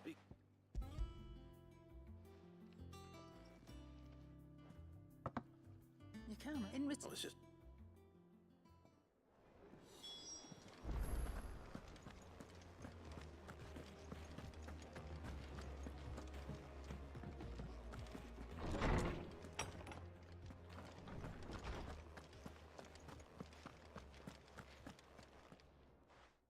Were you... We were. Lady, you recall about how she somehow... Precisely that. A reasonable conclusion, I thought. But one which raised certain Fenrir of legend served Shiva and Shiva alone. And while the powers attributed to him are certainly impressive, the records imply they are somewhat different in nature. What are you suggesting? That Torgal may be the beneficiary of more than one icons. Consider that in addition to Lady Jill, he has served as a loyal companion to you, your brother, and even the late. In short, the icons hitherto near at hand, or should I say at paw, and that number has only grown as the realm's dominance have fallen to your sword. One can but speculate as to how all of this has affected Torgal. He has seemed more fierce. And if I am not mistaken, he will grow fiercer still. We are fortunate indeed to be...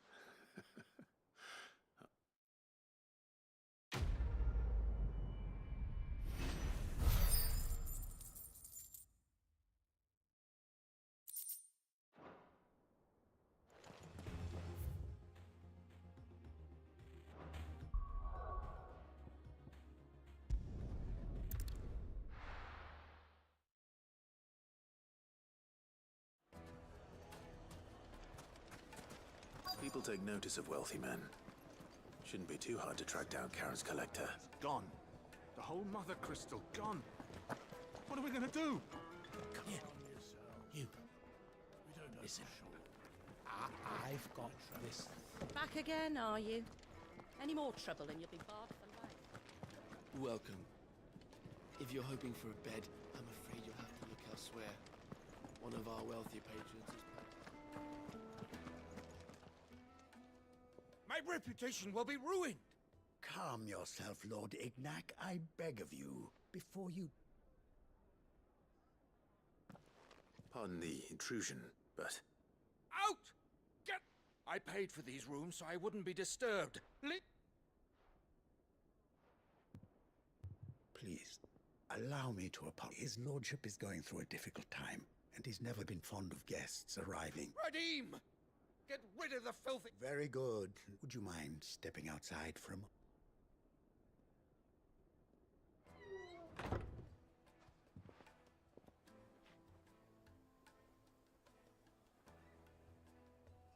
I'm sorry if I've caused you any trouble.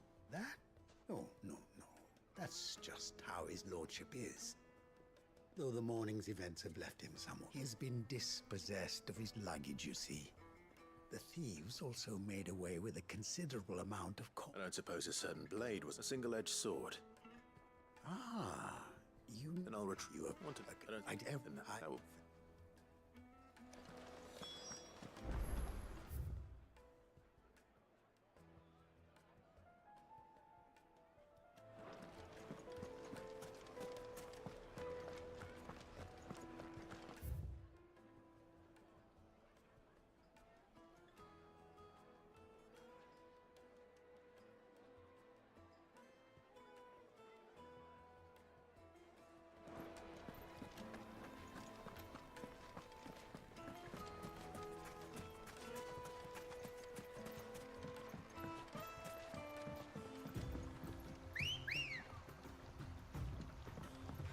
Come on.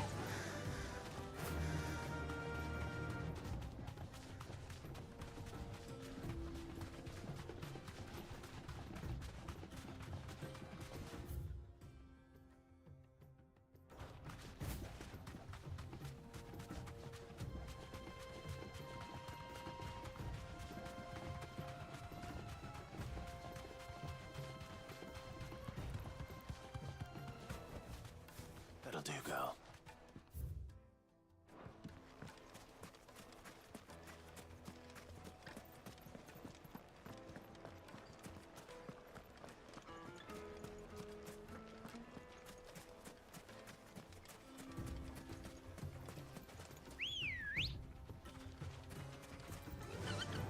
Run like the wind.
We've got company!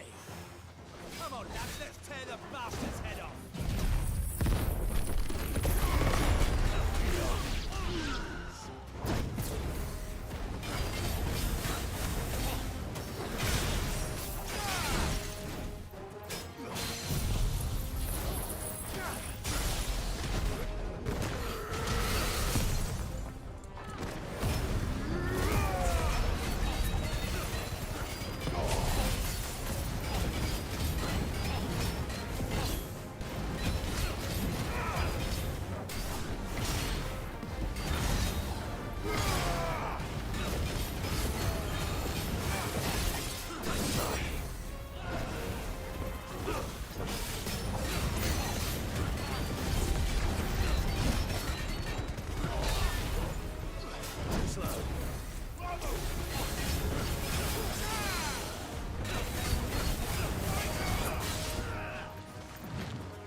This must be Ignac's luggage. Nothing seems to be damaged. All right.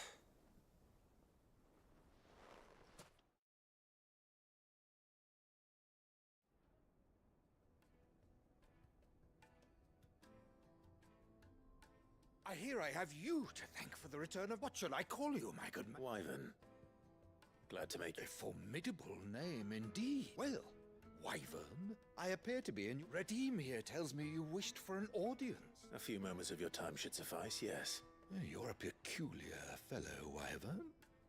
Master Wyvern was wondering if you could tell him about a certain single-edged... Oh, a true work of art. Karen drove me hard on the price, but I would have sold her Radim here to get my hands on that. It was made in the outer aisle and is used they believe. No combat. Each sword is a brutal... But how do they hone such an edge? Fine. Why, they use a whetstone, of course. Whetstones, rather.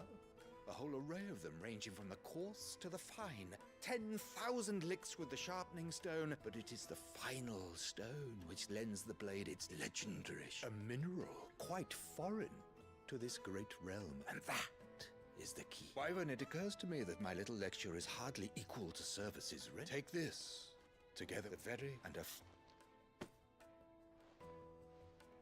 Thank you. Pardon the intrusion, my lordship. However... I am... Too many to count, but only one do I consider my nemesis. Lord Byron, and is a perennial thought. Farewell, Wyvern. Ready?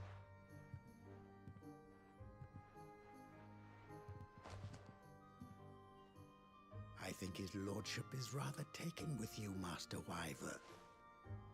Coming, my lordship.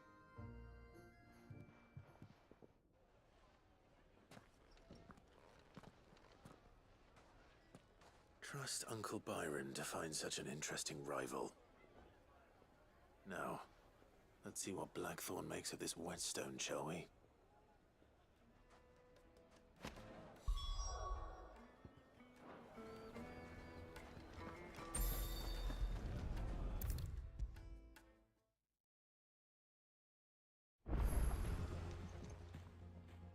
Sorry for the wait, but hopefully you'll agree it was worth it. You learned something about that? I did better than that.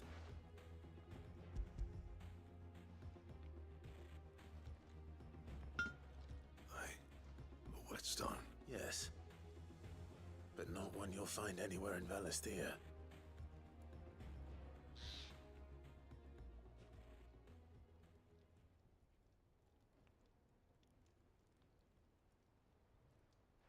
No wonder I couldn't get the same finish on the grinding wheel. One hit and all done, eh? Might not be so bad if all you ever fought were duels. Good luck on the battlefield. Your second opponent would be your last, no matter how good you were. Even so, is there some way it could be used to give the Cursebreakers an edge? I think so, yeah. With this whetstone and the right kind of steel, I could probably even make a twin of the blade that rattled me. But there'd be no replacing this little rock once I worn it down to a sliver. I reckon we get a dozen swords from it, if that.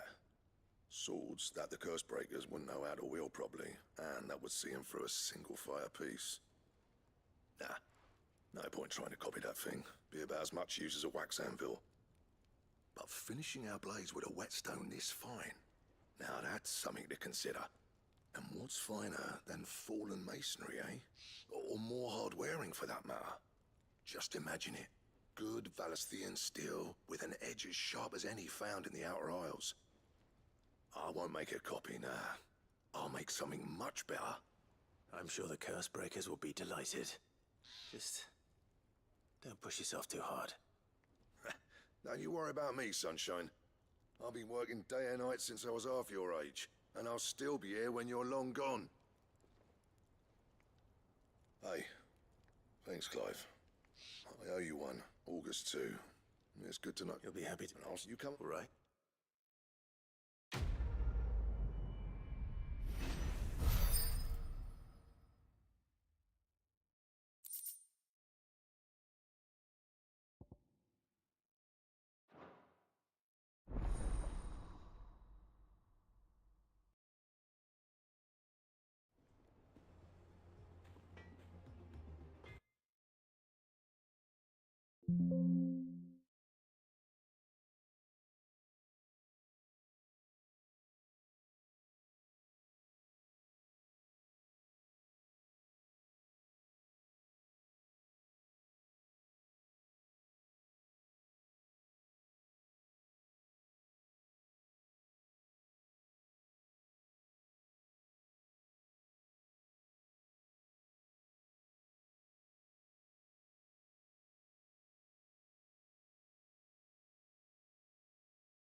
Sorry for the wait.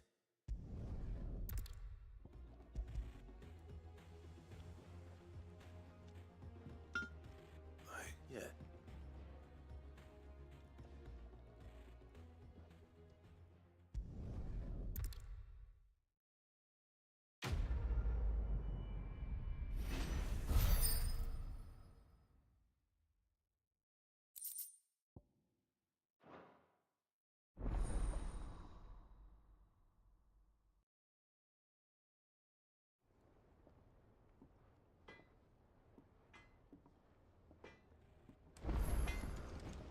Clive? What's saying Fornian, dear?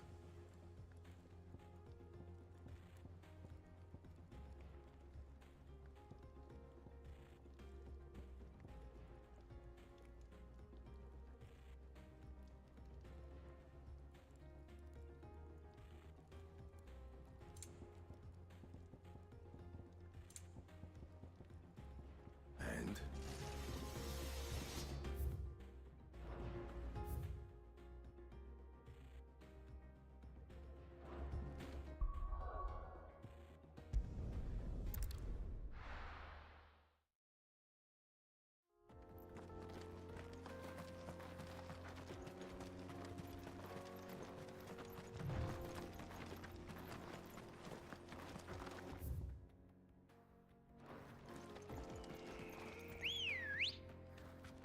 Come on. Run like the wind. This used to be a trade route for merchants crossing the Scars, till the Republic laid a new road wide enough to let wagons pass, and all official traffic moved there. Leaving this one for those living outside the law. Indeed. I doubt we'll be the only outlaws on the trail today.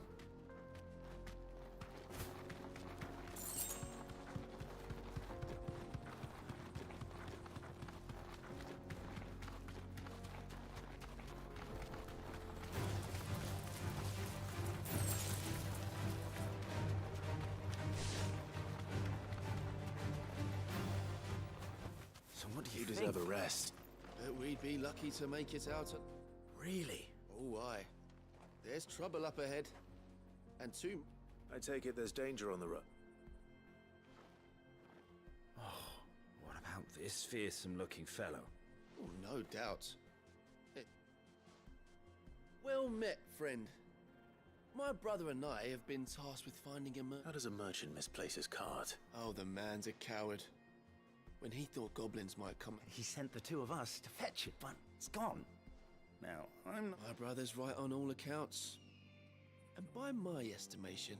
We may have seen our share of action, true, but we've not got the skill in... You, however, have the look of a man who needn't fear a band of backwoods. Chances are they'll come for you either way. Well, if I'm going... You've clearly... We're lucky you came now. Hoping to make a heavy purse, reckon he won't be forking over the rest of our fee if we don't find those goods.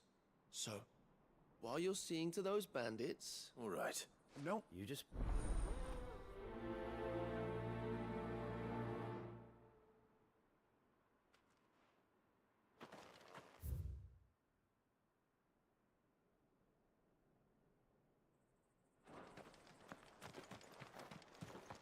I'm not sure I trust those two. But if there are bandits lying in wait, I should probably take it. Look lively, you lot! Stop guests! These must be our bandits.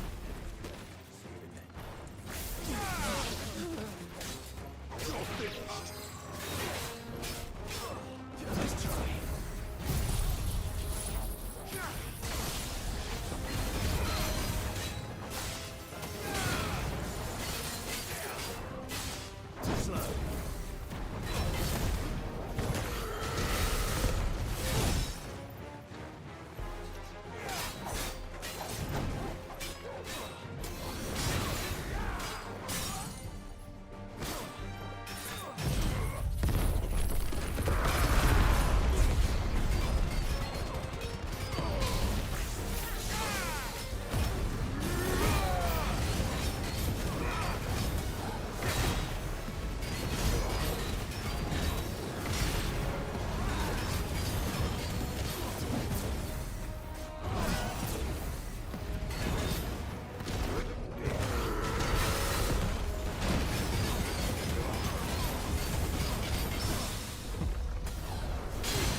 That's them dealt with.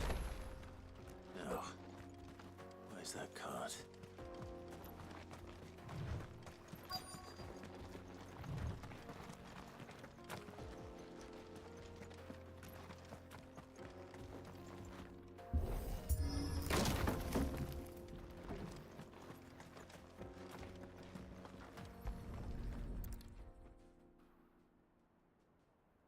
Getting all of this out of here will be a nightmare. Seems we've found ourselves the right man for the job, wouldn't you say? Found the cart and didn't leave a single bastard breathing. Our merchant friend will be delighted. And how exactly will he be getting his goods out of here? You leave that to us. After all, it'd be wrong to make such a fine warrior haul cabbages to market. You've done your part. And that's all you need to worry about. Here.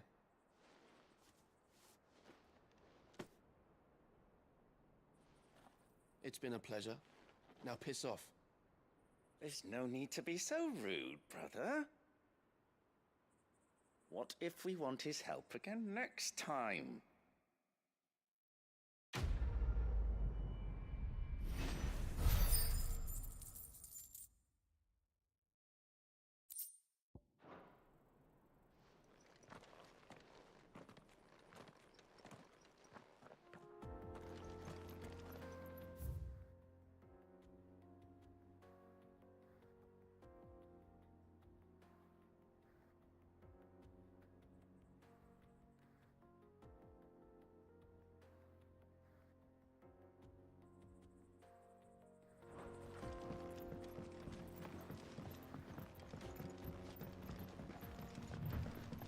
I see the Dalmex lag behind Rosaria when it comes to bridge building.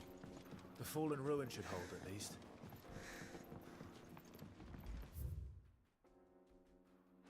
The path continues on the other side.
So this is Zemeckis.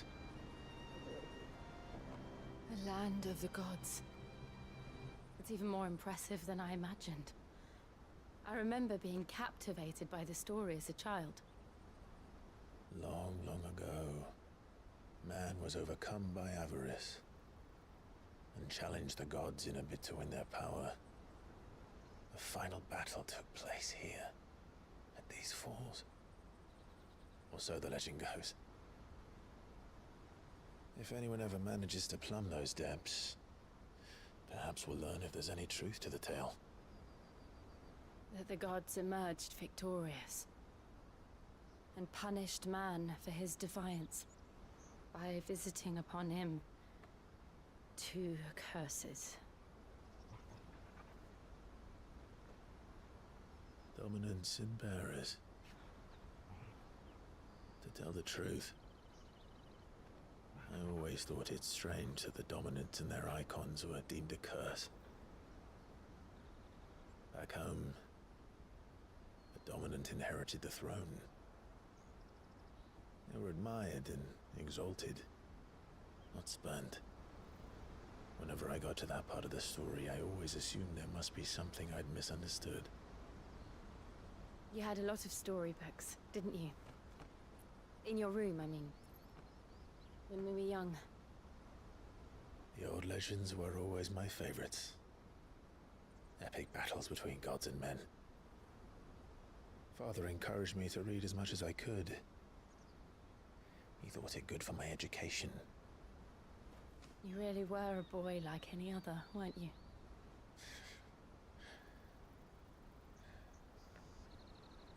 Just look at this place. It's enough to make you believe the legends are true. I know.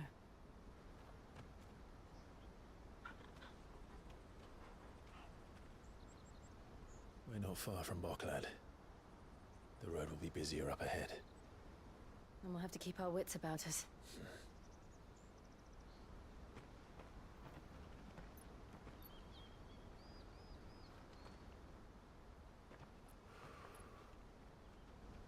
Clive? Something wrong? Nothing. It's nothing.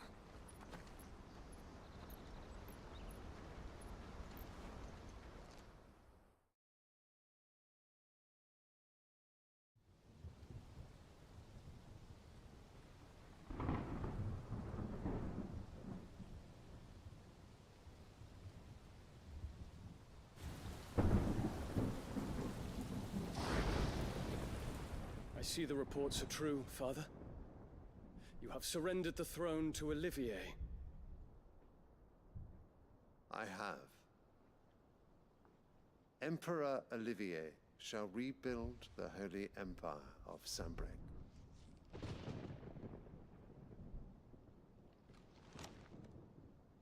How is he to rule an empire?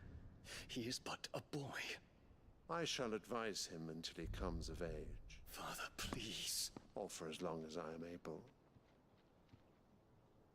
The empire we seek to build needs young blood to rule it, and I can think of none better suited to the task.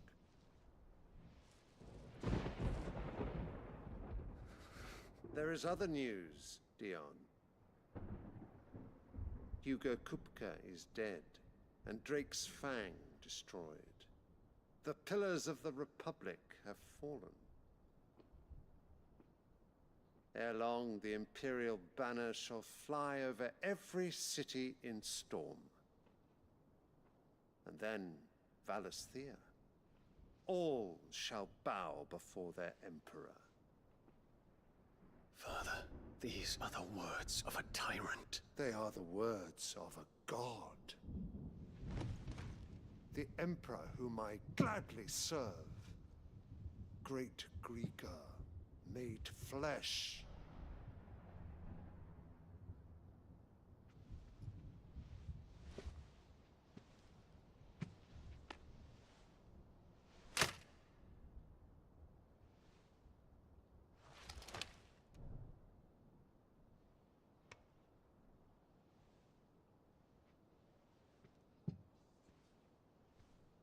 Return to your camp, Dion, and ready your forces.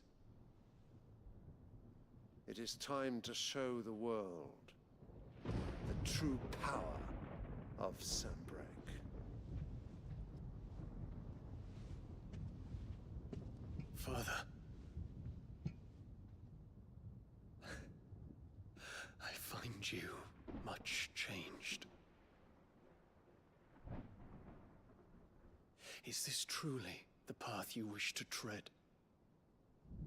Or are these the ambitions of another? Of Ultima, perhaps? What nonsense is this? I speak my mind, and my mind only. Though I do owe Annabella thanks for reminding me of certain truths regarding the nature of nations, of rulers, and of the divine. would trust the words of this traitress. She betrayed her country. She slew her husband. You have ever been an invaluable servant to Sambrek, Prince Dion. I trust you will continue to serve your emperor in the wars to come. The canker! Silence! Insolent wretch! You will bend the knee. All else is heresy. Sire, forgive me. This audience is over. Come, your radiance. The Rowena Syndicate awaits your pleasure. Oh, not another meeting with silly old men. They're so boring. I'm hungry, Father. Can't we have luncheon instead?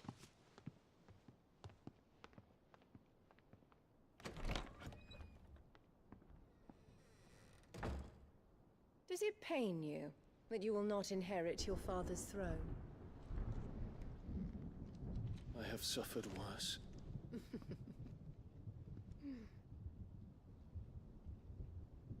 Count your blessings, Dion. For a base-born child to be chosen by Bahamut is miracle enough. You have risen high on his wings, but you shall rise no higher, lest your impure blood stain the throne. What do you know of my blood?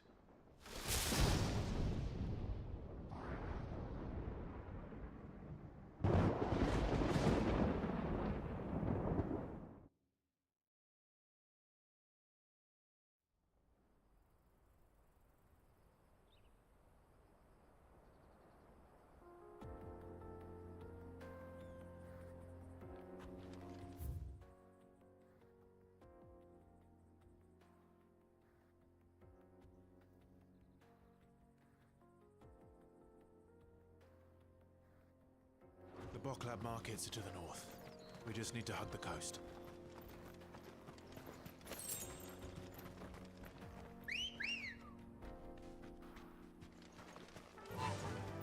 Faster!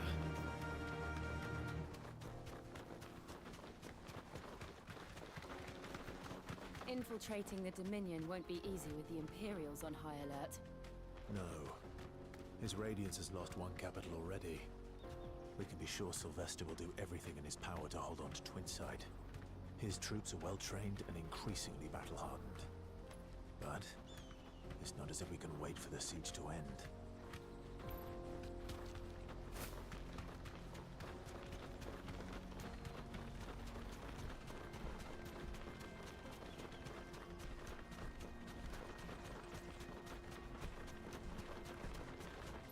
They've closed the road to Randalar.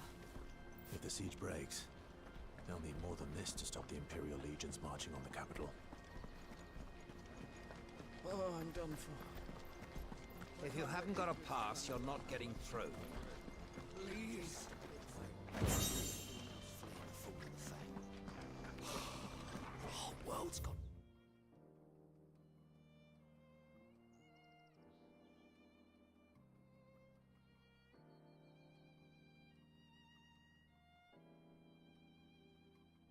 To hell.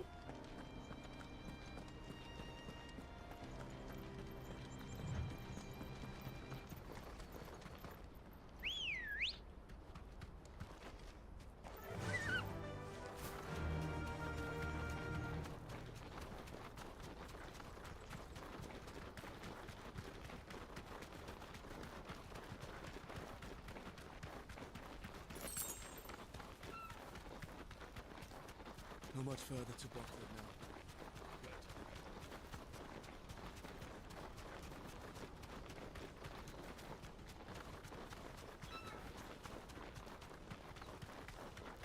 More refugees. And they're all making for the Crystalline Dominion. Because they don't know how to live without the crystal's blessing.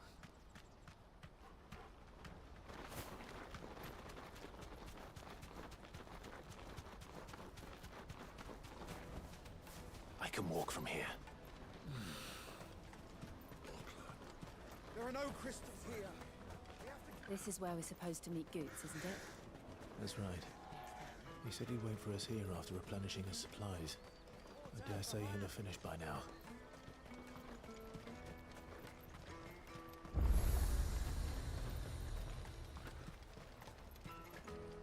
Well met.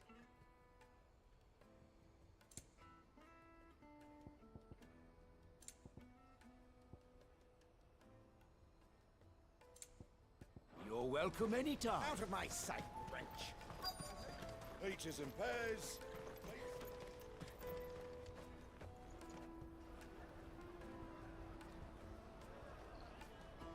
Wonders from across the water. Come one, come all. Feast your eyes.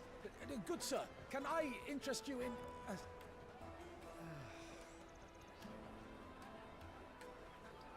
How much? For a measly crust of bread? You won't find any cheaper. Not nowadays. But you're more than welcome to look.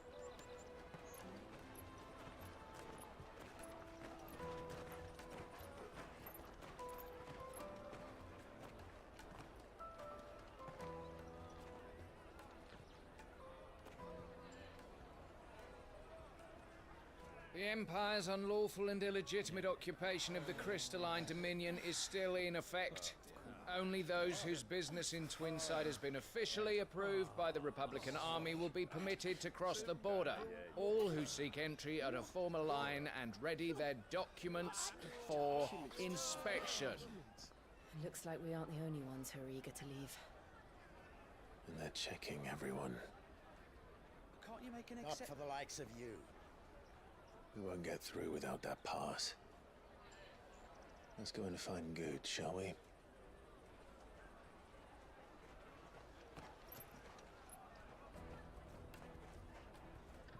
He must be around here somewhere. They're sweet as nectar! I'll take the large one. Ah, Good. There you are. Clive, I'm so sorry. Don't tell Nan, will you? Slow down, Good. It's me trader's pass. It's gone. We cannot ride the caravan without it. We won't even be able to get through the flipping check. Do you remember when you last... It was in my pocket a minute ago. Then a bairn bumped into me and... Here. You don't think that they might have nicked it, do you? It wouldn't surprise me. A busy market like this... So, to get the pass back, we need to find this child. I know where. I've got a pal in Bock lad who might be able to... No one knows more about what goes on round here than she does. Where do we find her? She's the owner of the Crimson Caravans, up that way. Sign's got a red chocobo on it. No time like the present. You two go on, I'm gonna check... All right. Let's keep an eye out for this red chocobo, then. And the other on our purses. Stops next to the check.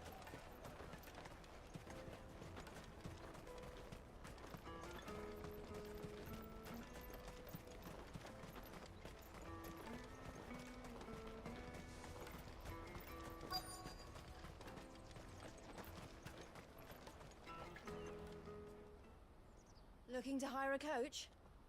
It's 10 million for a two-birder to the Crystalline Dominion. Take it or leave it. Oh, we're not here for that. Then I bid you good day. Oh, wait! Don't go, El! He's me mate. As I live and breathe.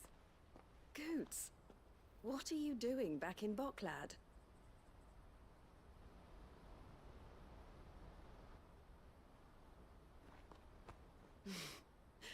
I gather Lady Karen didn't send you.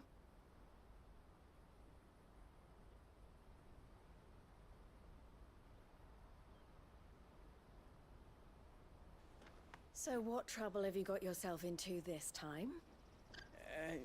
It's me trader's pass. It got stolen. By a little bairn. Of all the... You're the size of a marble. Honestly. Ugh. Goots told us that you know the markets well. Might you have an idea which little bairn could have done this? We don't intend to punish them. We just need our pass back. Then, we can be on our way. I see. So neither of you has a trader's pass either. Not that anyone would take you for traders, but I suppose that's why you came to me, correct? Now, I can't say for sure who took your pass, but I suspect I know why they did it. Let me explain.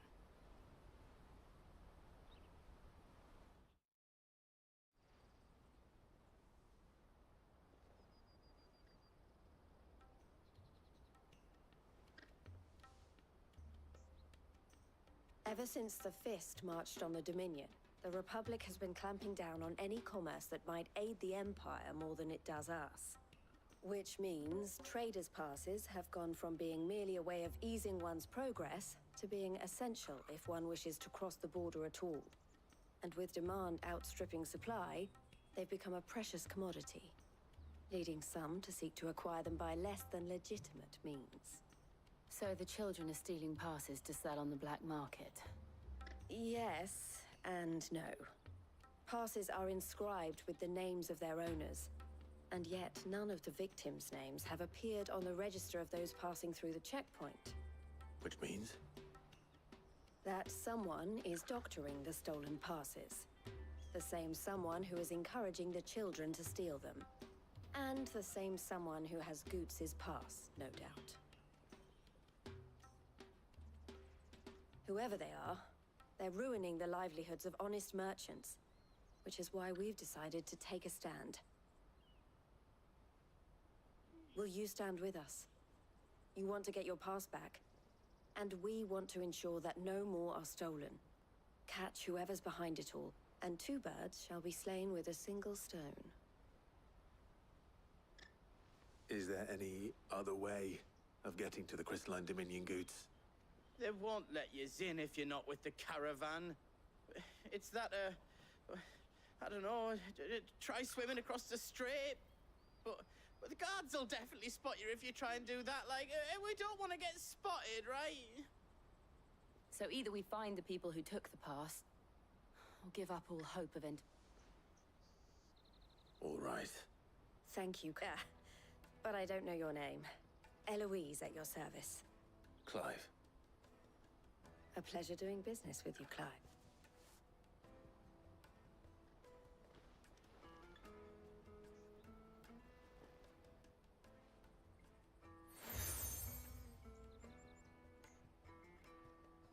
The proprietor of the furniture makers by the coach stop is spearheading the search. Wear that, and he will know you for a friend. I suggest that you speak with him. The furniture makers.